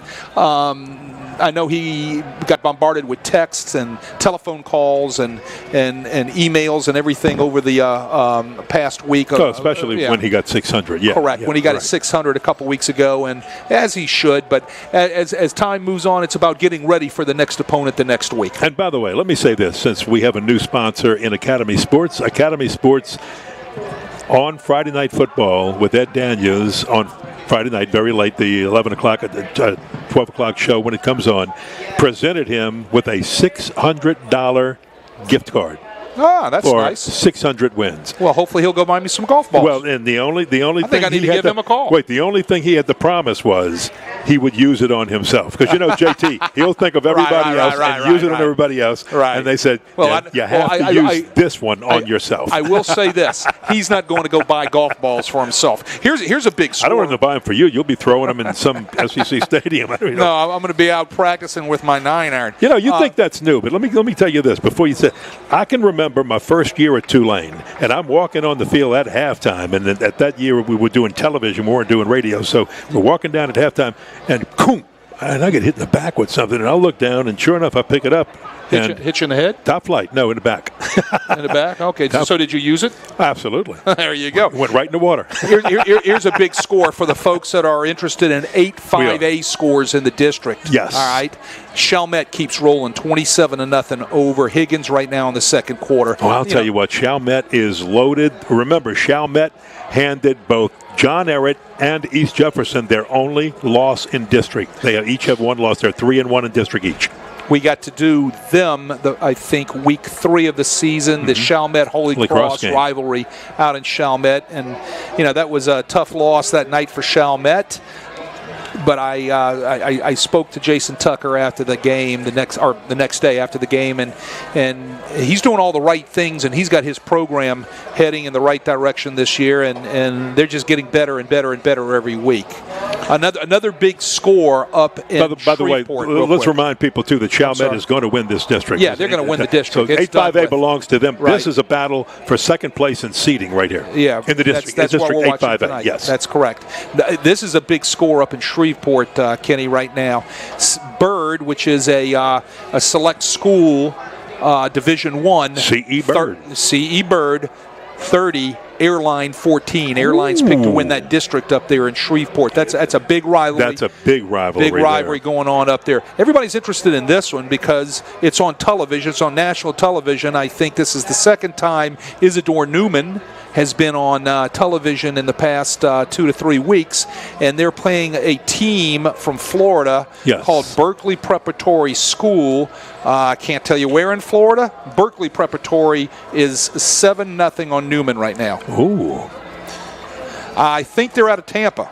That's what I was just told up here in the booth. Out of Tampa, Florida. There you go. So everybody that's out there, hopefully you're tuned in to us for the second half of the E.J. Ehret game, but you're going to get a great opportunity if you're flipped over and you've got a live high school football game on watching Arch Manning. And where's he going this week for recruiting? I think he went last week for Texas. He went to Texas last week. Right. We know he loves the coach at Texas, so he leaves Sark, and he loves Sark and he loves Saban. We know that. It's the Arch Manning traveling entourage around the United States, because if you've got a college program in this country, Everybody wants this young man, and look, he's the real deal. We've been calling his games, and we've seen him play a couple times a year since he was a freshman, and I walked away from the first time I saw him play saying he's the real deal.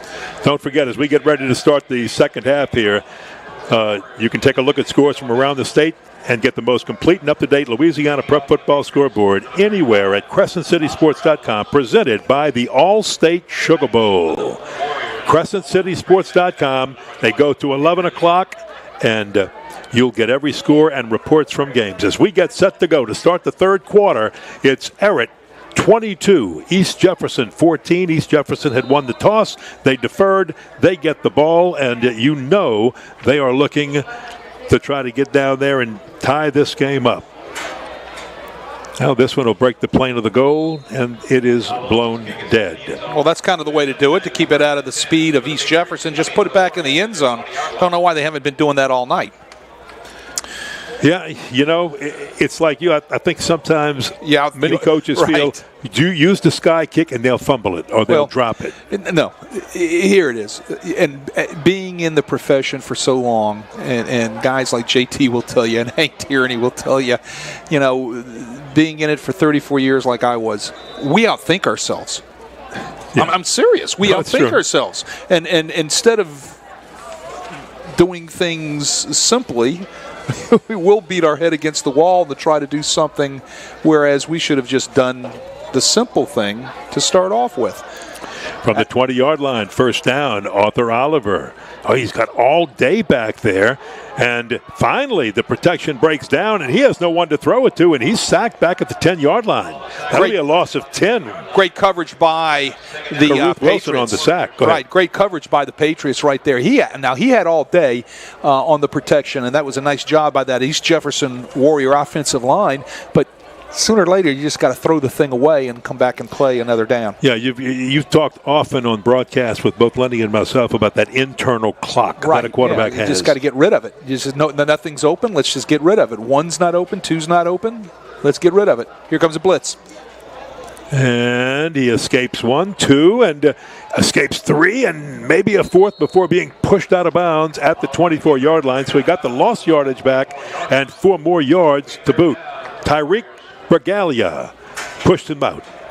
Well, 4 missed tackles, 5 missed tackles right there, just making people miss right and left.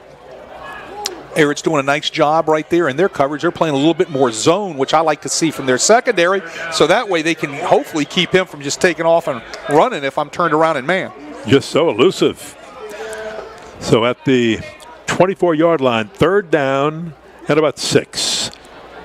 Oh, Oliver runs into his own players, and they slow him up, and this play will be blown dead as he gets back to the line of scrimmage and no more, and that'll bring up a fourth down. Ehret blitzes again, puts pressure on Oliver. He goes to take off. He runs in the back of a big blue jersey. I can't see exactly which blue jersey it was, but it stymied him right there in his footsteps.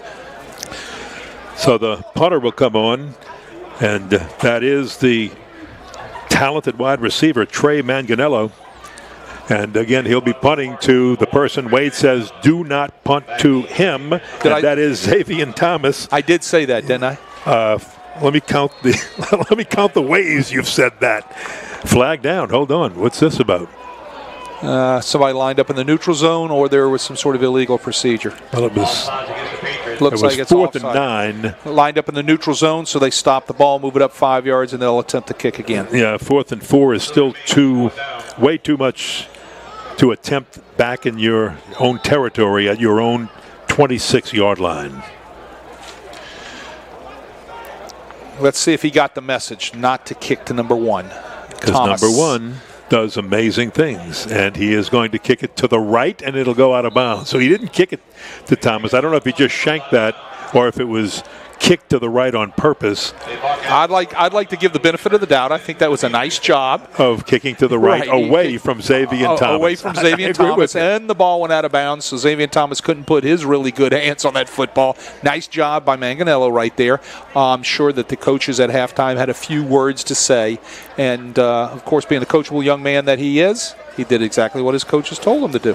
34-yard punt, and no harm done because Xavier Thomas could not touch the football. But Ehret gets it for the first time here in the second half, leading 22-14 as the East Jefferson Warriors couldn't do anything with it on their first possession. So 60 yards away from the goal line, from pay dirt, the Patriots start at their own 40-yard line.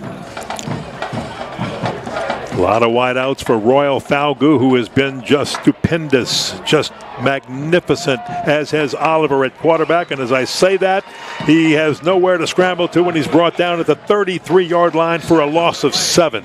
They ran that just before halftime in their last series, right? Nobody was there off the quarterback read to take the quarterback. So Falgout took off. I think I talked about how you got to play the zone read, right? Nice adjustment by East Jeff right there. They took their linebacker and got him to understand that he's got to sit and stay there. And that was a very nice job by Cody Dixon, staying there and forcing the issue to get Falgout to reverse his field and then eventually get pulled down. Nice job by the East Jefferson defense. Blitz is on, but it's picked up very well, and Falgout has time to throws into a crowd, and somehow it is pulled down by Charles Coleman, the sophomore, 5'9 sophomore, surrounded by blue jerseys of East Jefferson, and somehow he pulled it down. James Lee was there first. He had help from 2 other defenders. They just couldn't stop him. Nothing but a go route right there by Coleman. He uses his speed to get up on top of the defender. Nice job right there by the defender. They're in a nice position to make the play, but Coleman wanted it a little bit more. He goes up and gets it. 38-yard gain on that one. Here comes Coleman. They'll give it to him again. Let him try the right side on a run, and he'll get 1 to the 29. Brings up second down. Manny Aguilar on the stop. Look, we called Manny Aguilar's name a few times in the first half, and one of the things that I'm sure that the defensive staff of East Jefferson talked to these guys about, and Aguilar, was make sure you wrap up and tackle, please. Let's stop the arm tackling and the grab. All right, you just can't grab and bring these guys down. You've got to put your pads on them. 6'1", 250, a freshman, and you can see he's just got the size of a college player already. Oh, slant in all by himself, looking good. Xavier Thomas, and Xavier Thomas puts a move and then finds his way to the end zone. Touchdown, John Ehret. Missed tackle right there in the secondary by Jalen Guillard, who had a chance to bring him right there off the slant. East Jefferson brought the blitz. They sold out the house right there. Very nicely picked up by the offensive line of John Ehret. They picked the blitz up, which gave Falgout time to stay in there and hit the slant route. Missed tackle, touchdown, Patriots. Wow. 29-yard touchdown. And well, that's what happens when you can't tackle. You got to tackle. And that's what happens when you put the ball into the hands of Xavier Thomas. They're going to, after the swinging gate, they use it again, and that one is batted down. But wait a minute, a flag is down. We may have motion there, says Wade. You got motion. I think it was on number 67, Big Khalil Coleman, 6'2", 270-pound junior. Moved a little too early, I think. Well, they would have probably scored again on the swinging gate. You've got to be a little bit more aggressive defensively on that thing. You've got to, the penalty on an interference penalty really doesn't hurt you. It just moves the ball half the distance to the goal line. Oscar Avalos to attempt the point after, and I believe that one was no good, but did he get a little piece of it? I looked like he got a little piece of it, but it all started with a bad snap. James Lee did, I think, get a little piece of that, but they had already converted a 2-pointer, so it looks like they've scored 4 times and kicked the extra point each time. They've got 3, 1 miss, 2 kicks, and a 2-pointer to lead 28-14. Ehret with the lead right here over East Jefferson. And that gives me an opportunity to remind everybody that the third quarter of this game is brought to you by Gibbs Construction, Crescent City Sports. Prep Football is brought to you by Gibbs Construction, a leader in the construction industry in Louisiana and the Gulf Coast for more than 35 years, transforming dreams, visions, and plans into reality. Gibbs Construction, and they mean so much to local sports in this area. Man, they had a number of Gibbs who have played at different schools, including, did you coach any of them at Jesuit? No, they all played baseball. The Gibbs kids were all great baseball players at Jesuit, if I'm not mistaken. Went on to Tulane. One went on to play pitch at Tulane, and if I'm not mistaken, he might be somewhere, moving around in the minor leagues right now. I can't tell you for which organization. But the Gibb Construction Company is a great asset to the city of New Orleans and what they do in building. And I knew his kids, great kids. I had the opportunity to talk to and teach. Well, they kicked it. Avalos kicked it to Manganella, kicked it to his side. Manganella makes two people miss and finally is pushed down, lassoed down from behind as they ride him down like a steer in the rodeo. At the 30. A steer in a rodeo? Just jumped on him. They don't ride. They're coming out the gate, man. They ride bulls. Unless you're in Texas. Well, I'm not going to talk to you about how that happens, all right? That's not for the air. Boy, where'd you come up with that? It just popped it. I don't know. At the 33. It's been a crazy week. That's all I can say. At their own 33, 1st and 10. Look at this hole. Arthur Oliver finds it, slips through, and from the 30, he's all the way across midfield and down to the 46-yard line, a 24-yard gain before being stopped by Jamari Black. Like it. Woo. Quarterback ISO, clear it out, lead the guard around up on the linebacker, and if I'm not mistaken, that looks like Arthur Oliver that's down being attended to right now on the field. Well, now a lot of East Jefferson Warrior fans are going to hold their breath. Well, they are. Good news so is Frank Alella. Yeah, and Frank Alella's out.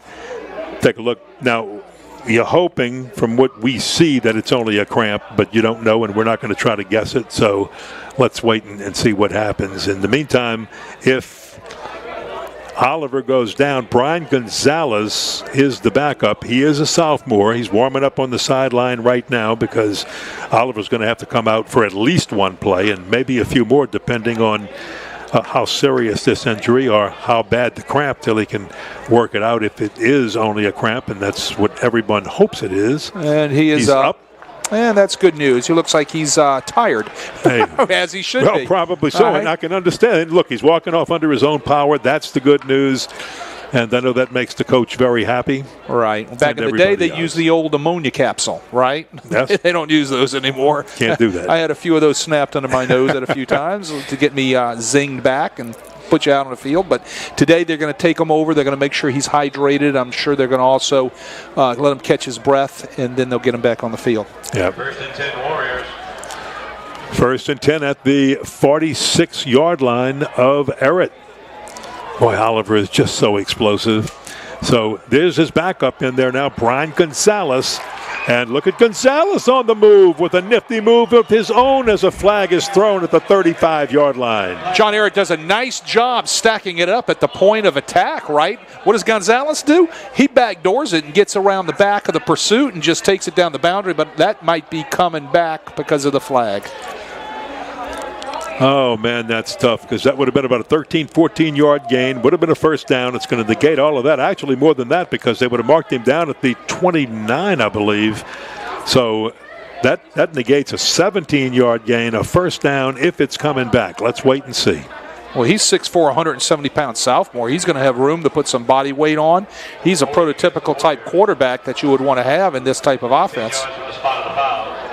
So you got a holding penalty. They're going to bring it back 10 yards from the spot of the foul. That's going to negate some of that yardage by Gonzalez. Yeah.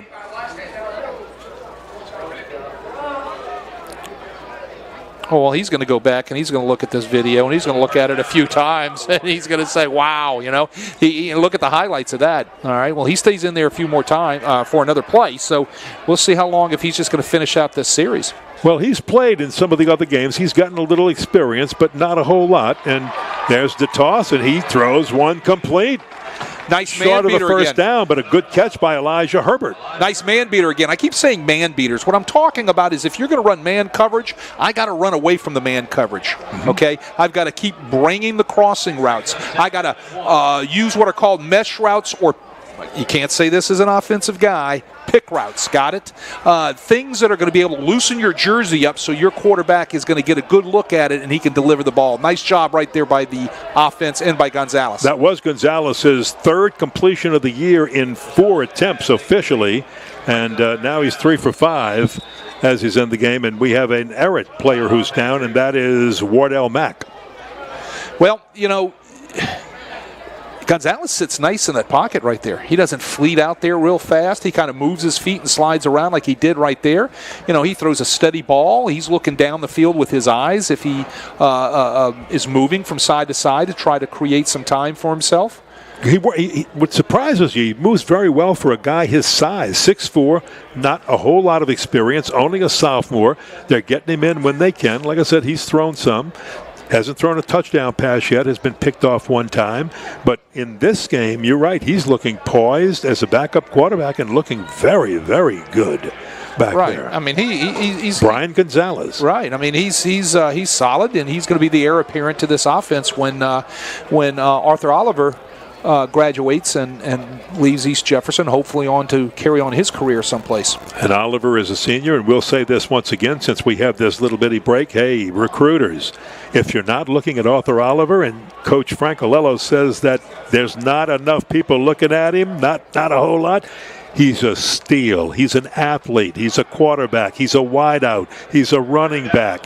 He's a brutal weapon on a jet sweep in the college game. If you just want to give it to him and watch him go, he's elusive. He breaks tackles.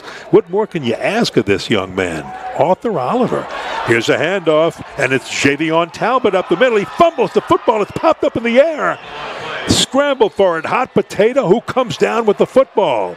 And it is, I think, Jashad Johnson laid on the hit. Who's got the football now? And it looks like Dylan Smith. I'm not sure who recovered it down there, but it is Ehret football. Well, it is Ehret football. Great play by the offensive line at East Jeff to open up a huge hole, all right, for Talbot, but he got popped in the secondary. Ball squirts out, and everybody's diving in there to get after it. Great hit by the secondary of John Ehret to get that ball coughed up. Well, Ehret's got it. And a 28-14 two-touchdown lead over their rivals, East Jeff. Ball back at the 27-yard line of the Ehret Patriots. And again, they've got their own very explosive combination. Xavier Thomas back there. He'll take the snap direct. Xavier Thomas on the run. Look at Xavier Thomas go. Goodbye. I don't think anybody will catch him. Xavier Thomas all the way to the end zone. Zone read. East Jefferson had somebody there for the quarterback. He got blocked. Didn't get off the block. And then the rest is history. 73 yards for a score. That's the speed that you see of Xavier Thomas. He'll do that. He is the backup quarterback, so he'll take some snaps directly. That's why you saw him throw the ball early in the game. So here's my point. Xavier Thomas is at quarterback, right? Who's going to run the football? Xavier Thomas. Let me take a guess. Wait a minute. Is this multiple choice? A, Xavier Thomas. B, Xavier Thomas. C, Xavier. Exactly. I mean, come on. You got to be prepared for that, and you got to know that that's fixing to take place. Oscar Avalos, extra point, hits the upright and bounces off. Boom, no good. He hit the left upright and it came down. Missed it. Right. That was a boink right off the left upright, as you said. But what a nice zone read, and Xavier Thomas hitting that and getting vertical as quick as he can. Once he's in your secondary, he's hard to catch. Nobody's going to catch this guy. East Jefferson had a person right there. Had Charles Atkins was right there to make a play on him at the line of scrimmage. He did exactly as he was coached. Take the quarterback off the zone read. Xavier Thomas was the quarterback. Nice job. It just didn't make the tackle. You miss on Xavier Thomas, I mean, he's off. He's gone. Yeah, absolutely. What a talent this guy is. I mean, we're seeing some really talented young men playing here tonight on both sides, for both teams. And I like the way both coaches, Frank Alello and Reggie Rogers, use their personnel. They make sure they get the ball into the hands of the right people at the right time. They let their athletes do their thing, and that's just good coaching. And what allowed that to happen? The fumble. The fumble, the turnovers. So the points off turnover. Turnovers, exactly. Oh, that'll drive coaches crazy. I don't even have to bring that up to you. Yes, we know that. Avalos. Sky kicks it to the right side, but not deep enough where Xavier Thomas could get his hands on it. And it's caught with good coverage at the 38-yard line. And that looks like where everything will crank it up. Again, I like the sky kick. Could have been a little bit higher. He's got to get that ball up in the air a little bit more. You want to force him to get that hand up and give him kind of that doubt in his mind on whether or not I should fair catch it or try to run it. And then all of a sudden, you're down there making a play on him if he decides to run that football. And Jalen Gillard is the one who caught that sky kick. He's on that second line. Right. But the time, if you can kick it to him, usually your coverage will be there by the time he pulls it in. Right. Whether he calls for a fair catch or tries to move it. He didn't call for the fair catch. He got about 2 yards. Right. If that ball's way up in the air, guys, you got to get that hand up. Yep. So 1st and 10 at the 39-yard line. And yes, Arthur Oliver is back in the game, and that is good news for all East Just Warrior fans and college recruiters who are listening, watching, and probably looking up his number now, Caruth Wilson, on that stop after a 1-yard gain by the Warriors. Nowhere to go right there. Ran into a wall of white jerseys. Everything converged real quick. Just didn't get any movement on the offensive line. From the 40-yard line, Oliver with an empty backfield. Looking, he's in trouble. How does he escape? 1, 2, 3, but not the 4th and 5th. They bring him down, and a flag is thrown. This might be face mask. It might be face mask. He made 4 people miss. Man, is this guy fun to watch? Yes. Look, I think for the rest of the year, I'm gonna find a way to come over and watch this guy play because this guy is really fun to watch. Look, folks, if you want to come watch an exceptional athlete, you need to get out here to East Jefferson and Joe Yenny Stadium when the Warriors are playing and watch Arthur Oliver because he is exceptional. He is special. A 6'1", 165 senior Malik Brown made the stop on the last one, but he was like the 5th or 6th player, and I'll tell you, Arthur was almost escaping from him before he finally got tripped up and went down. Yeah, well, that was a personal foul face mask, so it'll be 15 yards from the spot, and it's going to give them a first down into John Ehret territory. All the way down to the 48. Penalties again playing a little bit of a role, but EJ needs to get on the board now. There's 5:36 to play in the 3rd quarter, and Ehret's leading at 34-14. Ehret player down on the field. And they're working on, again, what looks like, from our vantage point, a cramp, but we're not guessing here. We just see enough football to know when you watch the trainers do certain things, it's usually to work out a cramp. And it looks like it's Eric Davis, 5'10", 190-pound junior that's on the back. They're attending to what looks like a cramp in his lower leg. It's warm out there tonight. Everybody in Louisiana gets all excited when one front comes through and it teases you, and then they just can't believe that it goes back to 90 degrees with 100% humidity, and you're sitting around waiting for the next one, right? Hey, Eric Davis, along with Jersey Brown, their numbers 8 and 9, and that's the linebacker core. That's the key to the linebacker core, and what's got Coach Reggie Rogers and his coaches all excited is both of them are juniors. So as good as you're watching them play today, you're about to see some other good things. Brian Gonzalez back in now in place of Arthur Oliver, who looked pretty good.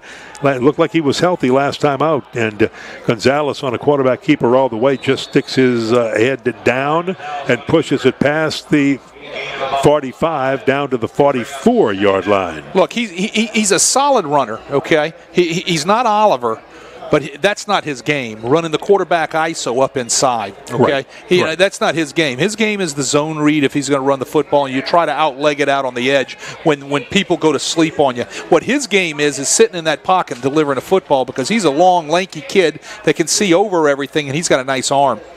Now, Number 10's at the bottom of your screen in the slot. Darian Hollins. He's a 6'5 freshman. They love him.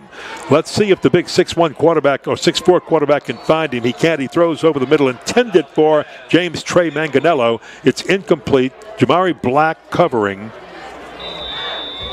East Jefferson running the man beaters. They're running Y mesh, taking the tight end position and running it across the field and meshing it against the wide receiver coming from the other side, and that was Manganello. And if you're looking at the replay, Manganello gets hit right in the hands with the ball. Nice read by Gonzalez.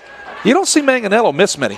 Wardell Mack is down again. He was down a little bit earlier with the cramp, and again it looks like they're stretching the leg out, and he's got it again. Wardell, a sophomore, 6'1", 175. Well, we're going to go back to talking with the coaches before the game and how they were reacting, both coaches coming off the loss to Chalmette, because Chalmette's undefeated in district and beat both of these teams. But as they work on Wardell Mack, Wade, right. Well, we're talking about Ehret, because Ehret had not lost a game in District 8-5A since the 2017 season. And the first thing that Reggie Rogers says is, hey, the kids just realized they don't like losing in district. Right. Well, and that's understandable. Yeah, you know, but I love the way they react to it. That's the point, you know. And you know, Coach, we don't like this. both of those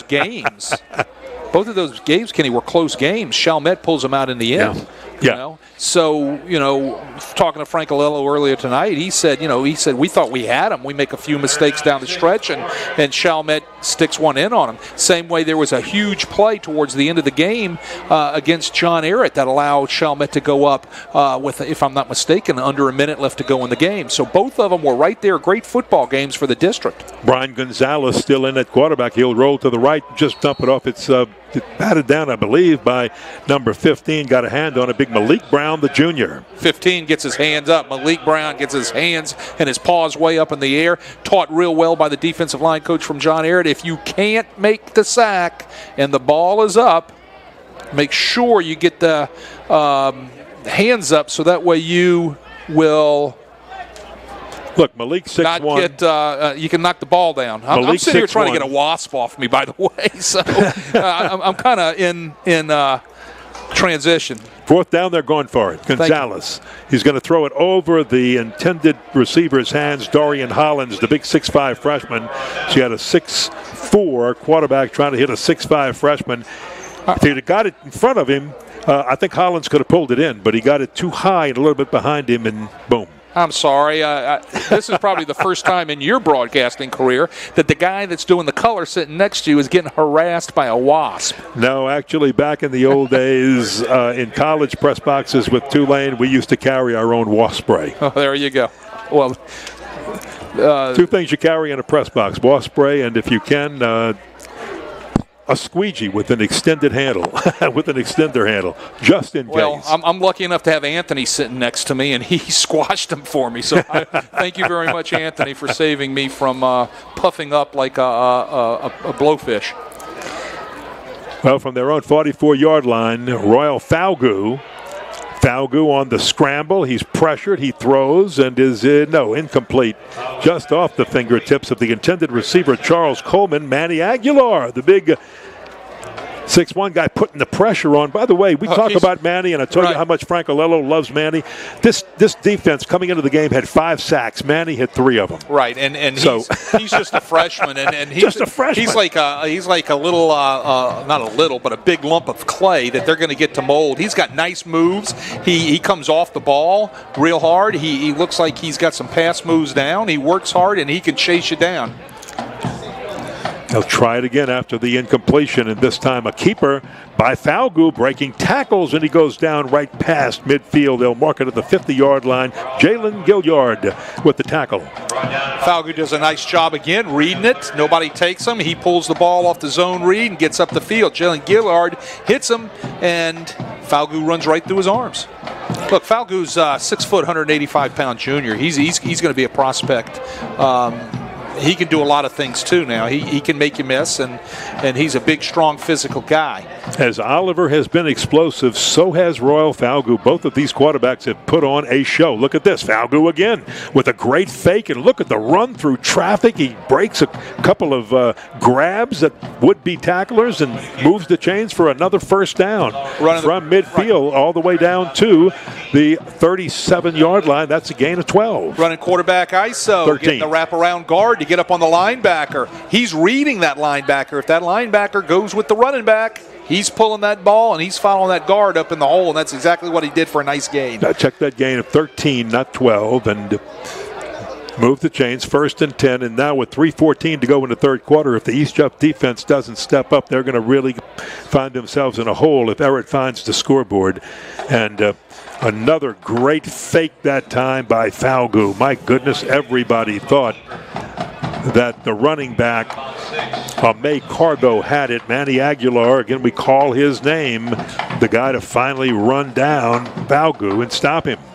Well, Falgout's the workhorse right here, again, off of the zone read option. He keeps the ball this time. He could have given the ball also, but he elects to keep it, and he gets tackled by Manny Aguilar after a nice gain. He's a workhorse. Falgout doesn't have to be a quarterback at the next level. He's another guy that is multi-dimensional. Wide receiver, defensive back. I like him as a strong safety. He's a nice-sized kid. And here's the other really good back, Ian Edwards, man. On the offseason, everybody was talking about what kind of season could Ian Edwards have, and he's having that kind right now. The senior running it for a first down, and they're inside the 25 down to the 23-yard line, and that was a gain of 9. He's 5'9", 165-pound senior. He's having a nice night also. He's taking some of that pressure off of Royal Falgout, but you can do that when you're running your zone reads. That time the direct snap to Xavier Thomas, but he doesn't run it. He hands it off. Remember, we talk a lot about Xavier and Royal Falgout, the quarterback, but the backup quarterback is Xavier Thomas. Jonathan Pons, who had that beautiful interception earlier in the game for the East Jeff Warriors, in on that stop. Well, he handed the ball off. That surprised me. I mean, I would have thought he was going to run the thing. Usually when he gets it, he does, but I guess you got to fake him sometimes. Look, if I'm a college head football coach, I'm down here recruiting some of these kids on both sides of the field. They got some talent out here tonight. A lot of talent.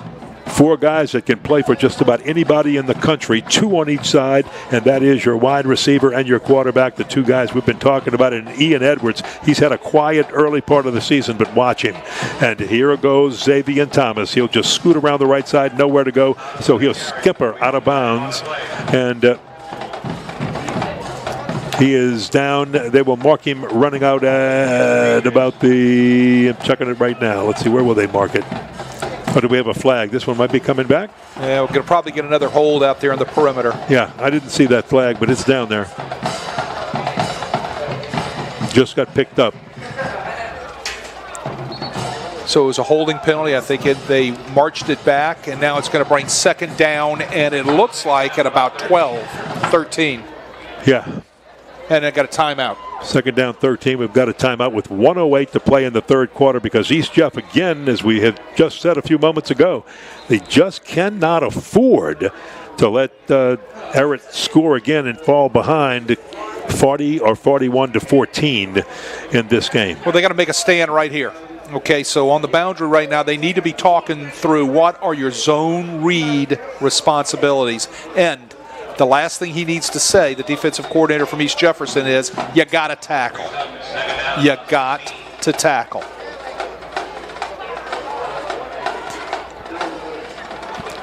From the 30-yard line.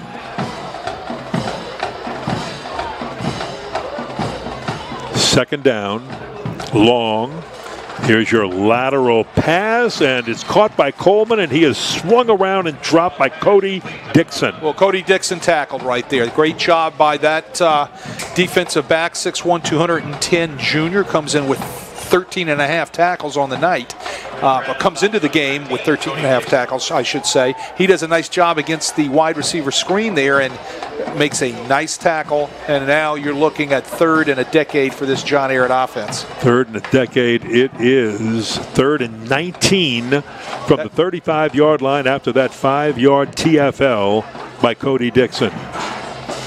But watch Royal Falgo. Again, he and Arthur Oliver, they've got that magic, both of them, as quarterbacks. They've been doing some crazy stuff. Look at this, all the way. And he's got open space. Here goes Falgo, and he's got a lot of it back as the third quarter horn sounds and comes to an end. He got all the lost yardage and penalty yardage back, and he is not close to a first down, but they'll be facing about fourth down and about 9 when the fourth quarter begins. Jonathan Pons, we've been calling his name an awful lot. He was there to finally bring Falgo to the ground and the third quarter to an end. So after 3, John Ehret is leading East Jefferson 34-14. Well, everything opened up right there for Falgo. They went empty, spread the defense out. Nice blocking up front. That was quarterback draw. Falgo just takes off, and he's running around. Just had too much room, or should I say too many yards to make up to get a first down. Yeah. But it's a pretty athletic play, and great job by that offensive line of John Ehret to be able to use that draw blocking to be able to open things up for Falgo. Want to remind everybody that you can check out the all-new Crescent City Sports Makers podcast presented by Southland Plumbing Supply. This week's episode features Southland Conference Commissioner and our good friend Tom Burnett. And you can catch a new episode every Thursday. Get it at CrescentCitySports.com, or better yet, subscribe to the Crescent City Sports Makers podcast through your favorite podcast provider. Looks like we're going to have a field goal attempt here. Field goal attempt. This will be Oscar Avalos. They'll put it down to the 29-yard line. It'll be a 39-yard attempt from the right hash mark.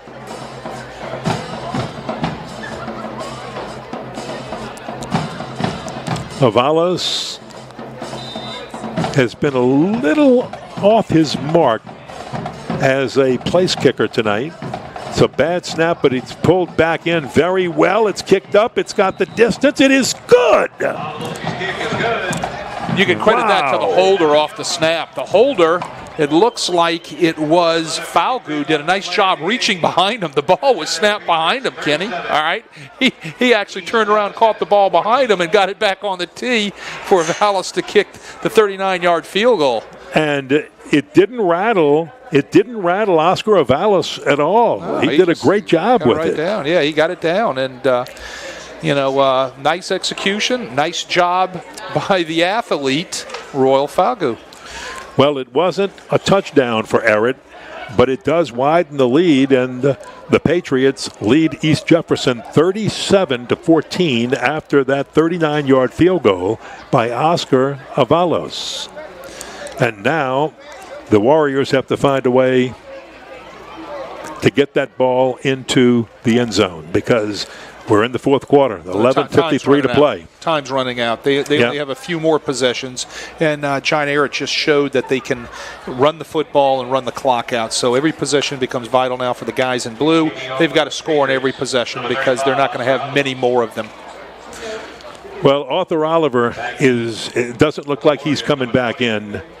Brian Gonzalez is standing on the sideline, checking his plays, talking to the coaches. Looks like he's going to be coming in, so we're going to see if we can find him. This will be Avalos, a high sky kick, not fair caught, and we've got a little bit of a return stepping out of bounds. Nice return by Jalen Gilliard, and he returns it, and had he not stepped out of bounds, he might have gotten about 15, 20 more. A couple nice blocks thrown right there to allow Gilliard to spring down the sidelines right there. And it's going to set up nice field position for East Jefferson. And look, time is of essence now. Every possession counts for these guys. They can't waste one. They can't get behind the chains. They've got to come away with points. Right. I mean, this is, as you said, there's no better way to say it than time is of the essence, and nothing can be wasted when you're trailing 37-14. And you have just started the fourth and final quarter. So here is Brian Gonzalez, the backup quarterback. He will throw it long and overshoots his intended receiver, and that one was almost picked off by Raymond Mosby. Raymond Mosby was beaten on the post route. The answer, again, what we've seen tonight when East Jefferson goes empty, blitz, and go man. That's what John Ehret did. And Mosby was beat on the post route and caught back up and deflected the ball at the last second. But Raymond Mosby is down. He and Wardell Mack have really had some problems. And again, they're stretching the legs out. While it's hot and it's humid, but you have to have been watching this game from the beginning to realize how much running up and down the field all of these players have done, because the plays have been that explosive and the yardage picked up has been phenomenal. Oh, no doubt. Arthur Oliver is standing there next to his coach, and he's tapping him on the shoulder. You know what he's saying, huh? I want to go in. Put me in, coach. He's tapping. He's like standing behind him and tapping. I love it. That's great. What did you do in those situations as a head coach when you had a player tapping? Hey, coach, I'm here. I want to go. It depended on the score of the game. Yeah, that's true. Right? And look, what happened? They'd come up and tug on my shirt, stand next to me, and I'd look down at them and say, "What do you want?" Coach, I want to play. Back up. Back up. Another good line is, where were you when they threw that flag on you? I couldn't find you. Right. Now you're standing next to me. But that's awesome. I mean, that's what it's all about. And Arthur Oliver is a competitor. He doesn't want out of this game. He wants in it. Absolutely. Empty backfield for the backup quarterback, Brian Gonzalez. No blitz this time. No blitz. They're going to let him throw. He does. He tosses it out to Henry Lee out of the backfield, who gets back to the line of scrimmage, and no more, where he's tackled by Eric Davis. So John Ehret sits in nothing but zone that time. Nice soft two-shell zone. East Jefferson doesn't read it, and they run a man beater, right? So they let him catch the ball. John Ehret lets him catch the ball and comes up and makes the play for only a 2-yard gain. That's the way you play your defense if you're going to sit and play zone. Not the way you play offense. You've got to read that coverage and check into some sort of other route. Looks like they're going to bring pressure this time in an empty backfield. Here it comes. They break through, and Gonzalez is running for his life. He'll tuck the ball under and be pulled down back at the 50, losing the 2 yards gained on the previous play. Back to the original line of scrimmage. J. Shad Johnson pulled him down. You hate to see the slinging tackle. I used to hate that because that's how injuries happen, And believe it or not, the tackler can end up hurting themselves too. I've seen so many times over my career when people start reaching and slinging people that they break thumbs and fingers and wrist, and not to mention the offensive player, when they get slung down like that, it starts ended up getting their neck hurt and landing on their shoulders wrong. You would rather see that good, hard, padded hit. There's the toss out to Peyton Ruckelbaker. And he is brought down by Malik Brown. Wide receiver screen out to Ruckelbaker. Does a nice job splitting the two blockers and getting up the field and making a nice gain. Just not far enough, so it's going to force a punt. I don't know if they didn't bring the chain. No, they didn't bring the chains. They didn't have to measure. Ball's out there. And, let's see. Or was that fourth down? That was fourth down. They turned it over on downs. Turned it over on downs. They turned it over on downs. Yes, they did. Turned it over on downs.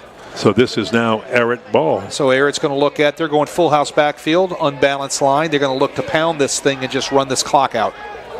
That's what they'd like to do. Nothing fancy. Put some blockers in front of everybody. Who do they give it to? They're going to give it to none other than Xavier Thomas. Okay. Flag on the play. First thing they need to do is teach Xavier Thomas, when you're up like this and the don't clock go out is of running, bounds. don't go out of bounds. But that's going to probably be coming back with a holding penalty.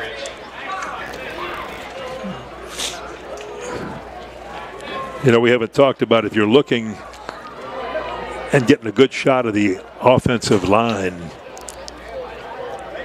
you're watching Parker Bayham, a 6'3", 260-pound sophomore. He is a reserve offensive lineman. They're getting him a lot of experience in this game today. And you look at him, and he just looks like a college player. And he's only a sophomore.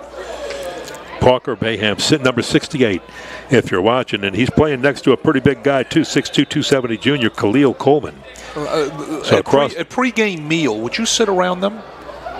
With a helmet on. Because I bet them elbows are flying during that pregame meal. With a helmet and pads. Right. Like, that's my biscuit. I bet you those guys are going after it. Tearing it up. Good for them.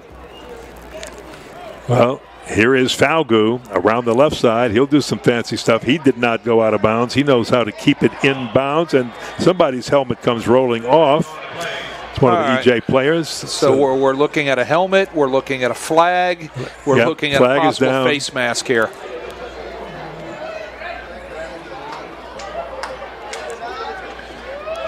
Well, he ran a option out of the full house backfield right there, and he didn't read much right there. He just took the ball and took off. He did stay in bounds to keep the clock running, but something happened here where someone's helmet got yanked off. Were there 2 flags thrown, or did a late flag just get thrown? And it's a little hard to see because the players were standing in front. Let's see. Looks like possibly personal foul face mask against East Jefferson. That's what we thought. And then we've got an unsportsmanlike conduct. There was a second one. Against John Ehret. Probably something said on the boundary by one of the coaches. Yep. So that was the second flag thrown late. Correct. They had so many players piled around each other, it was hard to see. It wasn't thrown up high, but it made a little appearance and went down. So I think one of the coaches or some of the coaches on the boundary over there had something to say about the way the face mask took place, and they put their 2 cents into the white hat.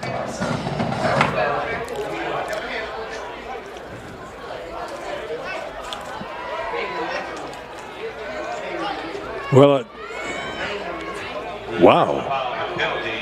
They're going to mark this penalty yardage going all the way down that was for the face mask. The 34-yard line. That was the face mask.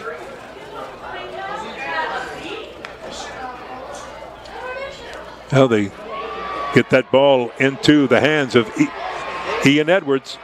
Ian Edwards just ran through those guys like Swiss cheese right now. Nobody on a blue jersey put up much of a defense right there to try to stop him.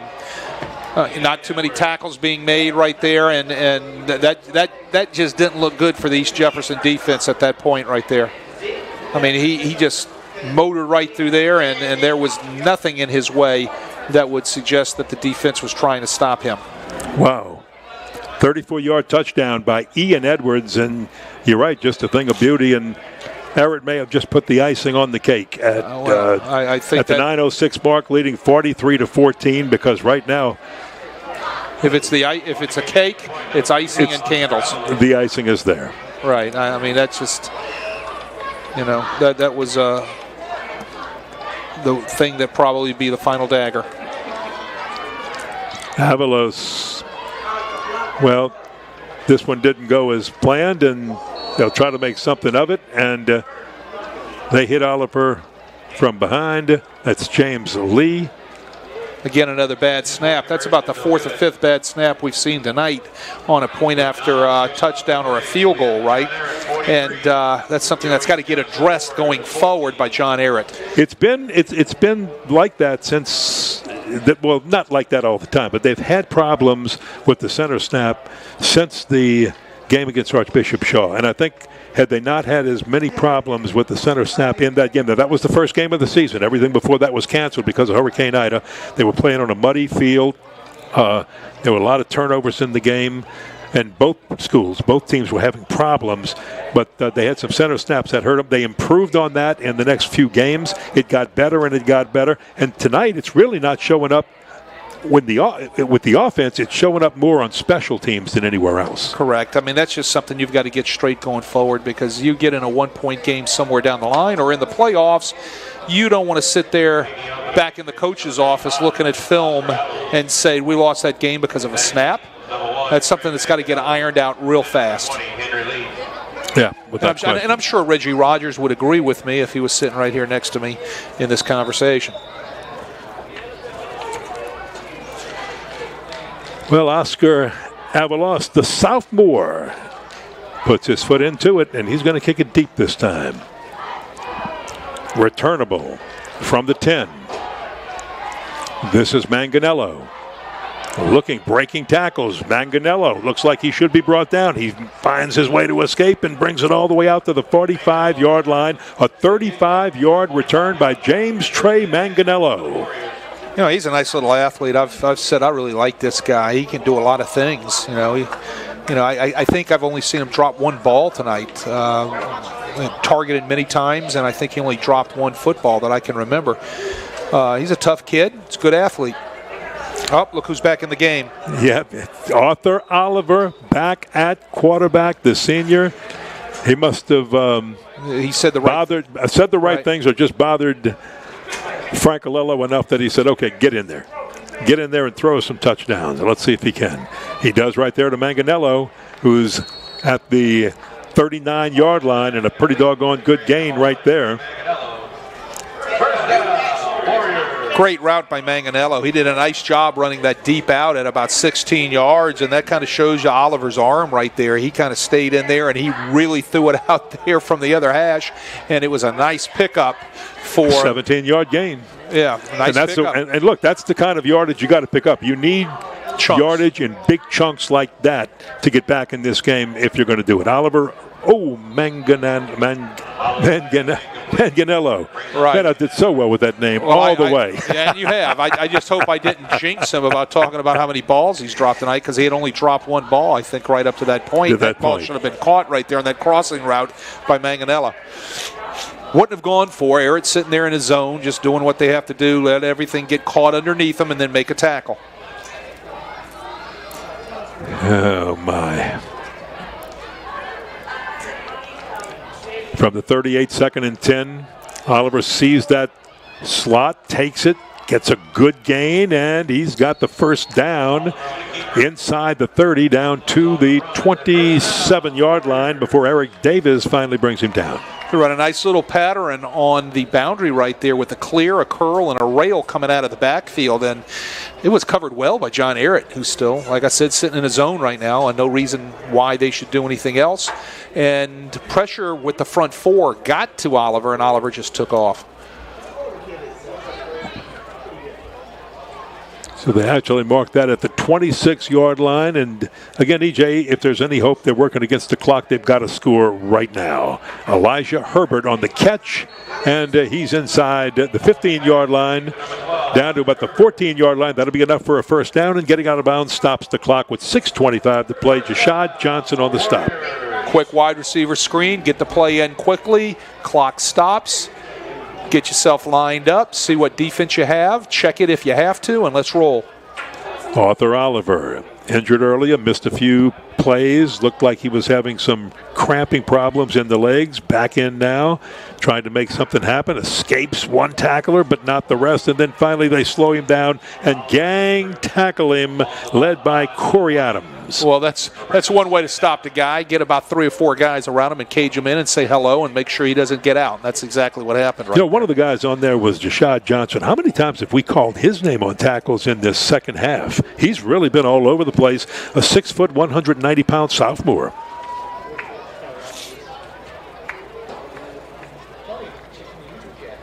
Second down long, 2nd and 16. He's got a man open, hit, and wow, Manganello, as soon as he catches it, is hit hard. Here come the flags, and it's going to be helmet to helmet. Helmet to helmet. He led with his head. It was a great hit, but there wasn't enough shoulder pad in it, and the helmet to helmet happened, and it looked like he led with the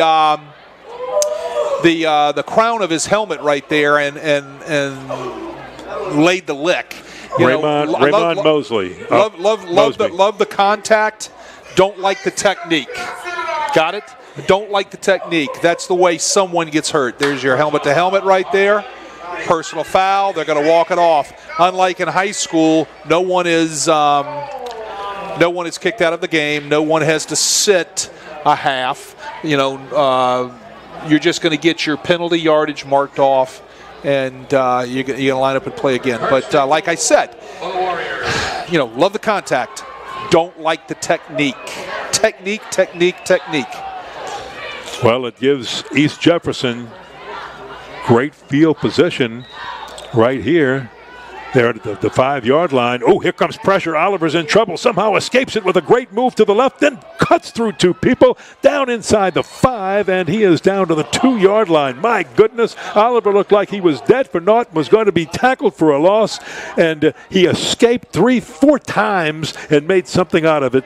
Finally, Kendall Johnson brought him to the ground. Well, one of his guys got right in his way, one of his offensive linemen, and they'll see that tomorrow on film. He's going to turn around to the guy and say, get out of my way. That's the second time that happened. Get out of my way. Yeah. Yeah. Did you see him make the guy in the backfield miss him? I saw him make 3 people miss him on that play. And they get into the end zone, and I don't see the hands up yet. Don't see an official saying touchdown yet. He is not in. Wow, that was close. Oliver on the keep. And the only thing that hurts, they're eventually going to score, but they got to move because they're way behind, and the clock is running, and you're down to 4:15. Well, if they're huddling right here and they're spending time, they basically are waving the white flag because they didn't stop the clock with a timeout. So that white flag is kind of up. They just want to make sure that they come away with 7 points right now. And that they did on the keeper by Arthur Oliver on the push through, and they've got 20 on the board, but unfortunately they're still trailing by 23 with 4:07 to play. Again, let me ask a question. If you're not in, if you're in shotgun all night and you put your hands underneath the center, what's going to happen? You're going to keep right up the middle, sneak for that half yard, sneak for one. Why do I continually watch this at all levels? I don't get it. I'm sorry. Maybe maybe okay, I'm going to tell you what I think it is. I'm going to tell you what I think it is, because everybody feels, yes, we've got the guys up front to stop them, but they might go wide on us, and we won't have enough people out there to set the edge and make the stop. Oliver, as they tried to go for 2 to cut it down, Oliver escapes once, twice, throws. It's a diving attempt, incomplete. Didn't get it, but a really valiant try by David D.J. Johnson. Well, if anybody's listened to me over the past 8 years, and there's certain things that just kind of get my goat, right? and I've made no bones about it, expressing what gets my goat, right? Right. I mean, you guys have heard it from me, correct? All right. We have. That gets my goat. I'm sorry. I get it. It gets my goat. But I guarantee you, there's somebody going, hey, we've got enough beef in the front to stop this. We should be able to stop it. But if they go wide, I won't have the personnel if I stack the middle. There's an ideology to it. I get it. Somebody's got an ideology to it and will probably make a pretty good argument with me, right? Well, I'm not saying it's right. I'm just saying I think that's what the thinking is. I'm with you. I don't agree with that thinking. No, I think the thinking is from an offensive standpoint, it isn't going to matter because I'm going to get the push and I'm going to get in. So here it comes. Yes, that's the ideology, and I get it. And people will argue with me on that, and I got it. It's just one of those pet peeves. I've got a few. You've learned a few of my pet peeves. I have. Over the 8 years that we've been doing this together. This is going to be an onside kick. Hans' team is in. It's got to go 10. Everybody's going to watch it. And it goes, and they got it. It goes, and East Jeff got it. They watched it bounce right into the hands of a Warrior. Amazing. Nicely executed. But let's talk about what should have been done by the guys on white. Correct? Yeah. Those guys, the minute it got within a 2-yard limit, they should have attacked the football and fell on it. Don't wait to see if it's going to go 10 or not. All right? You've got to make a decision. You've got to be explicit in your decision. Attack the football. Go get the football. Let's see if East Jefferson, airs it out here and tries to make something big happen on the very first play. They've got the passer back in, Gonzalez. Gonzalez will throw it, and this time he hits the big freshman wide receiver, Dorian Hollins, and Hollins uses the out-of-bounds marker to stop the clock with 3:59. There's no quitting these Warriors. Well, they want more. This is also, Kenny, great experience for the sophomore quarterback. Yeah. This is huge, right? Look, Brian Gonzalez, 6'4", 170, a sophomore. He's got the height. Arthur Oliver, as good as he is, he's a senior. He's graduating. This is going to be Brian Gonzalez's team next year. Get him the reps he needs against good competition like this. We have an injured Ehret player up at about the 34-yard line for hash marks. And let's see.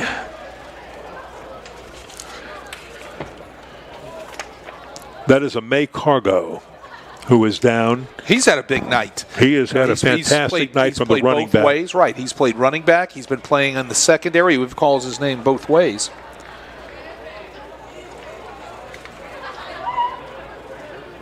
Well, I think it's Armand Cargo.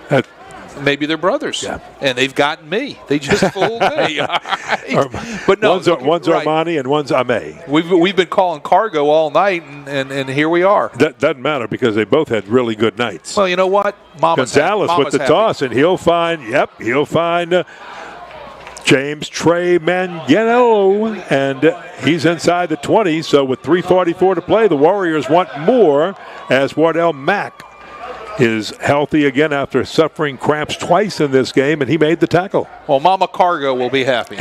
All right. Yeah, she will. Absolutely. Speeding it up a little bit, trying to get something on the board. In trouble, Gonzalez goes down. He's sacked back at the 29-yard line. They've got to take now a they've got to timeout. call a timeout. Jashad Johnson on the stop, and one of the Warriors are down on the turf. And that looks like Big Jalen Jackson, offensive lineman. He is the left tackle, returning starter, 6', 235-pound junior. Been a good offensive line. Roderick Evans, a senior, is at the right guard. Santiago Larray at center. Darnell Miles at the right guard, and Esteban Cruz at the right tackle for the East Jefferson Warriors. We've seen a little bit of Zion Washington, the freshman, 6'1", 252, only a freshman, and that's why Frank Olello is excited about the future. They really wanted this game badly, not only for seeding and not only to finish or be in that second place spot, District 8-5A, but they're going back to last year. They really, when I say the East Jefferson Warriors really felt like they could have had one, and they let it get away. It was their fault. They'll tell you. But 2 turnovers gave Ehret short field, and Ehret took advantage both times. And then they missed opportunities that could have put points on the board. And they were thinking of that, to let's go out there, turn it around. But, hey, this East Jeff team is for real. They look good, but this is a loaded Ehret team. Loaded. And you think of this team and how good they are, what you've seen tonight with John Ehret, and you figure Chalmette beat both East Jeff and Ehret. How good is Chalmette? Matter of fact, Zion Washington is on that offensive line,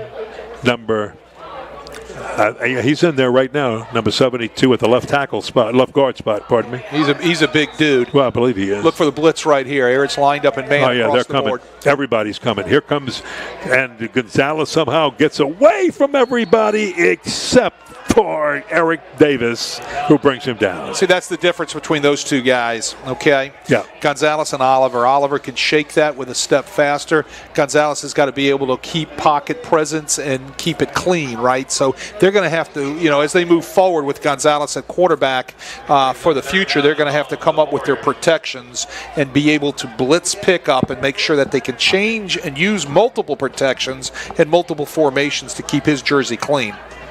Third down and from here to eternity. But it doesn't matter because they're just playing to get points on the board and give Gonzalez right now some experience. He will roll and just throw it way over the head of the intended receiver, Peyton Ruckhaber. That's a big play right there. A lot of people won't recognize that, how important of a play that is for Gonzalez right there. Don't take the sack, throw the ball away. He just sailed it over the receiver's head, come back and play another down, right? Okay, very smart by this young sophomore. Yeah, you're right. Yeah, in a game like this, at this late in the game, and you're trailing by a bunch, you're trailing by 23, and you're thinking, it was a nothing play. No, you're right. It's a really good play. We really haven't talked enough about Chalmette. These are two very good teams. Chalmette beat them both. Right. How good is Chalmette? You saw them against Holy Cross earlier this year. You got to see a really good Chalmette team coached by Jason Tucker. He's got a couple of pieces. Gonzalez hit, intercepted, picked off. Here goes Malik Brown. He's going to take it to the house. Malik Brown, some 55 yards. That's not an exact, but he made the interception, and Malik Brown takes it all the way for the score. I don't think you're going to have to go back and look at that one on replay. His arm was coming through. It was a great hit right there on the blitz, and the ball just bounces into the right spot, and it's points back on the board for Ehret. But getting back to what we were talking about Chalmette, all right? Jason Tucker's got all the pieces in the right place with this team. He's got he's got a nice squad, and he's using his guys properly. He's running some sort of hybrid wing T offense, which creates issues for defenses if you don't see that sort of thing that often, and he's creating problems for the other defenses in the district because they just don't know what to do to stop it, or they do know what to do to stop it. It's just that they can't in a week get ready to stop it. That's really hard stuff. So kudos to the Chalmette Owls and what they've done in this district, and they're going to have a nice seed and probably a home game in Chalmette for the first round of the playoffs. Chip Merritt checked that officially, a 55-yard INT return by number 15, Malik Brown. And what a great thrill for this junior, 6'1", Right. 220-pound junior defender for the John Ehret Patriots. It's 49-20, and we're attending to an injured Ehret player in the end zone. Well, Malik Brown is definitely going to want to get a copy of this film, right? Absolutely. Because that's his highlight play right there. And, he'll be about 45, 50 years old showing his kids over and over and over again that particular pick six right there against the East Jefferson Warriors. Well, hey, 6'1", 220. He moves pretty well. He does. He had a guy giving him a little, it looked like it was giving him a little run for the money, and Malik said, "No way, you're not catching me." Exactly. Well, good for him, and that's kind of a great cherry on top of the Sunday for that John Ehret defense. Yeah, it's Ward Elmack down for the third tower. Armani Cargo. He's up and okay for the Ehret Patriots and walking off on his own back to the sideline. Avalos on to kick the extra point. So Avali is in to kick the point after, and this one he hits. So with the extra point, Ehret has tacked their 50th point on the board with 2:21 to play on an INT return by Malik Brown. 55 yards, intercepting the backup quarterback Brian Gonzalez, who's getting some experience here in this game. Well, that's why they got to keep his jersey clean. I mean, that's not on Brian Gonzalez. That's on the blitz pickup right there. And Ehret brought the house. They got clean, and he's trying to deliver the ball, and arm comes forward. It gets hit. Nice job by the defensive line, and the Patriots rush, and ball pops right into Malik Brown's hands, and he's off to the races. Okay, question about both teams before we get into shameless promotions over the talent that's not being recruited by coaches that should be, but just a statement about each team here. What type of a statement is John Ehret making? Because this is a good East Jefferson Warrior football team. They're 3-1. They're playing well, and John Ehret, I think, has made a statement tonight. What do they say? Well, the statement is that we're viable. We lose one game in district, but our future is bright. That's the statement, because they lost in a close game to Chalmette, who we said is going to go ahead and win this district. All right. John Ehret wins out. They're going to have a nice, solid power rating. They'll get a home game. They're tough to handle. So going forward, the statement is we're a great football team, and we're going to have a great future as we move throughout the rest of the regular season and into the bracket. Hey, Coach Reggie Rogers told us, he said, when I brought up, hey, you guys haven't lost a game until Chalmette, all the way back to the 2017 season. He said, yeah, and the kids didn't like that either. Kids don't like that either.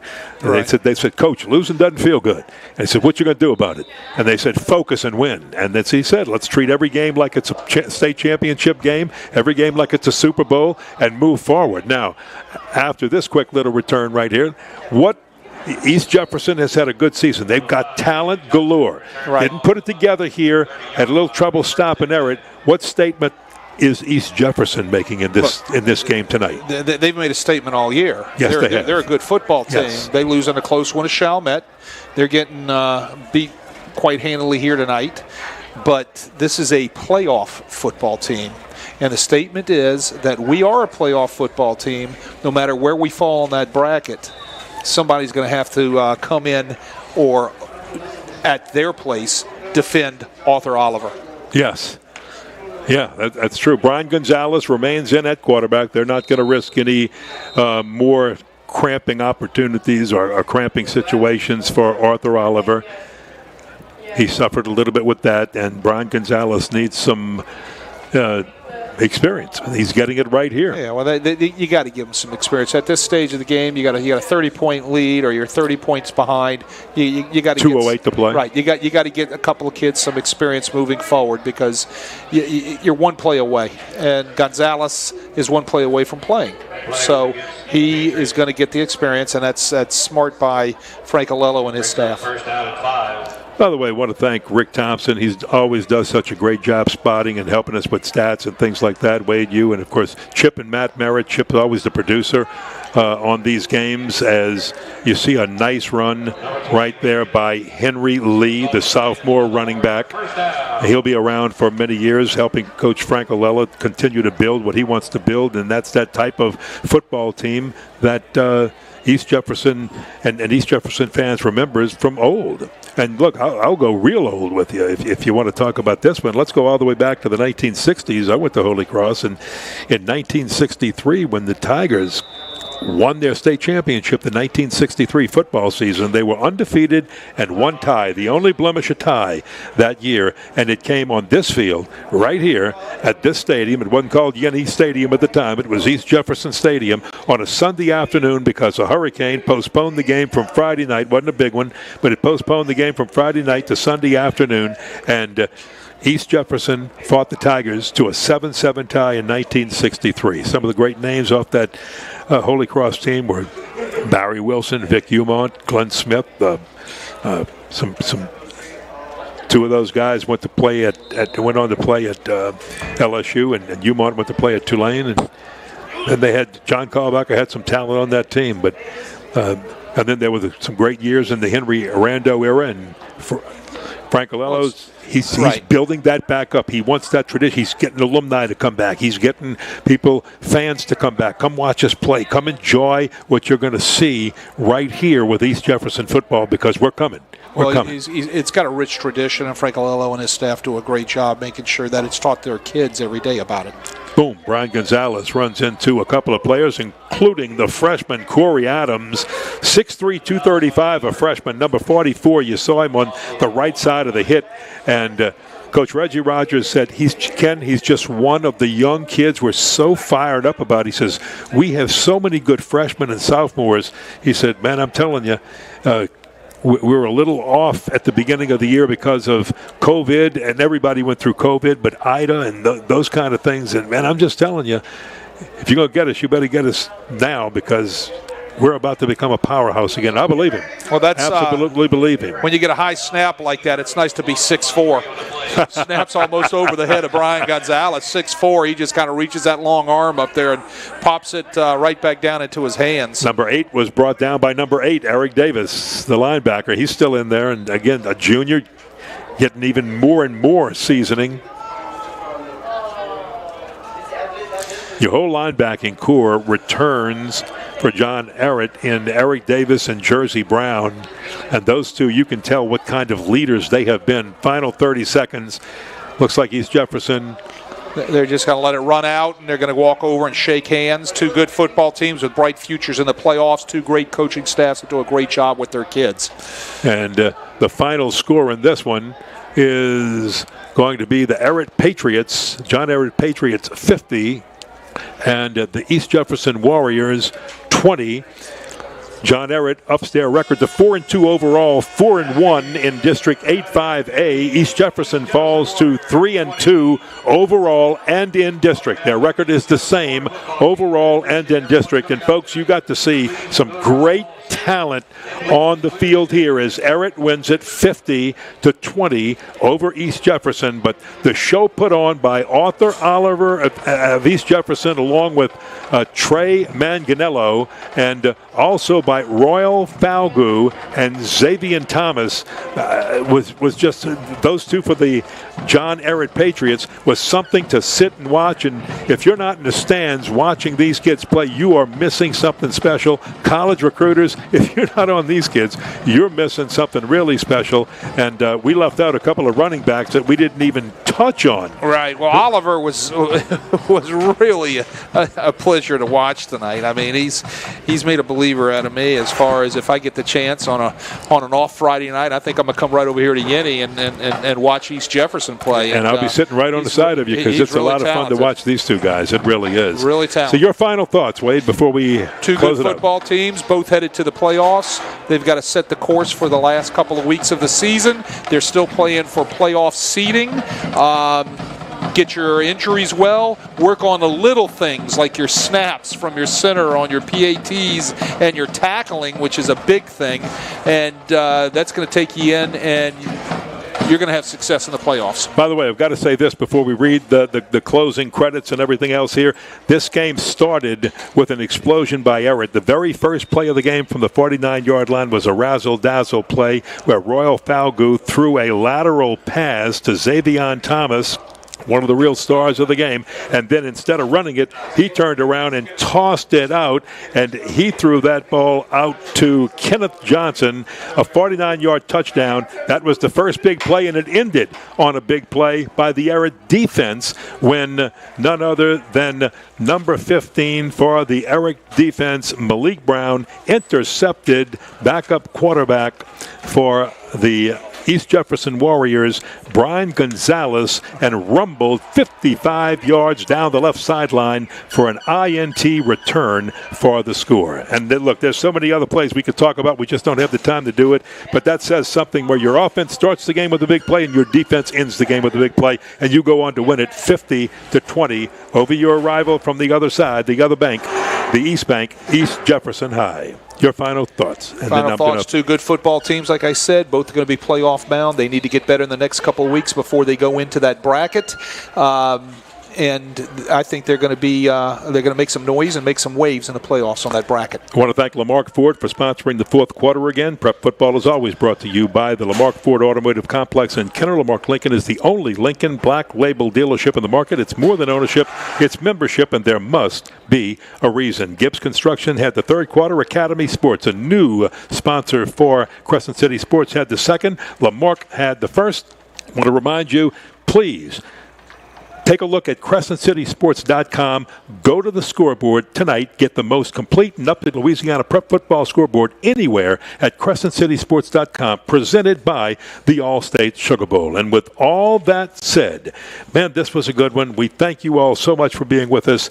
Join us again next week for Crescent City Sports. Wade and I will be, I'm not quite sure yet. I think we're going to be at Destrehan, but I've got to check to see if we are going to do that game or not. Crescent City Sports will have more high school football for you next weekend. Be sure to visit CrescentCitySports.com for all the latest news on our streaming schedule. And remember, the scores, they go on till 11 o'clock until Ed Daniels starts FNF on WGNO Channel 26 here in New Orleans. For Wade Kaiser and our entire crew, spotter Rick Thompson, producer Chip Merritt, and his brother Matt Merritt, who's on camera to get you some great shots tonight. For Wade Kaiser and the whole group, I'm Ken Berthelot. Thanks for being with us.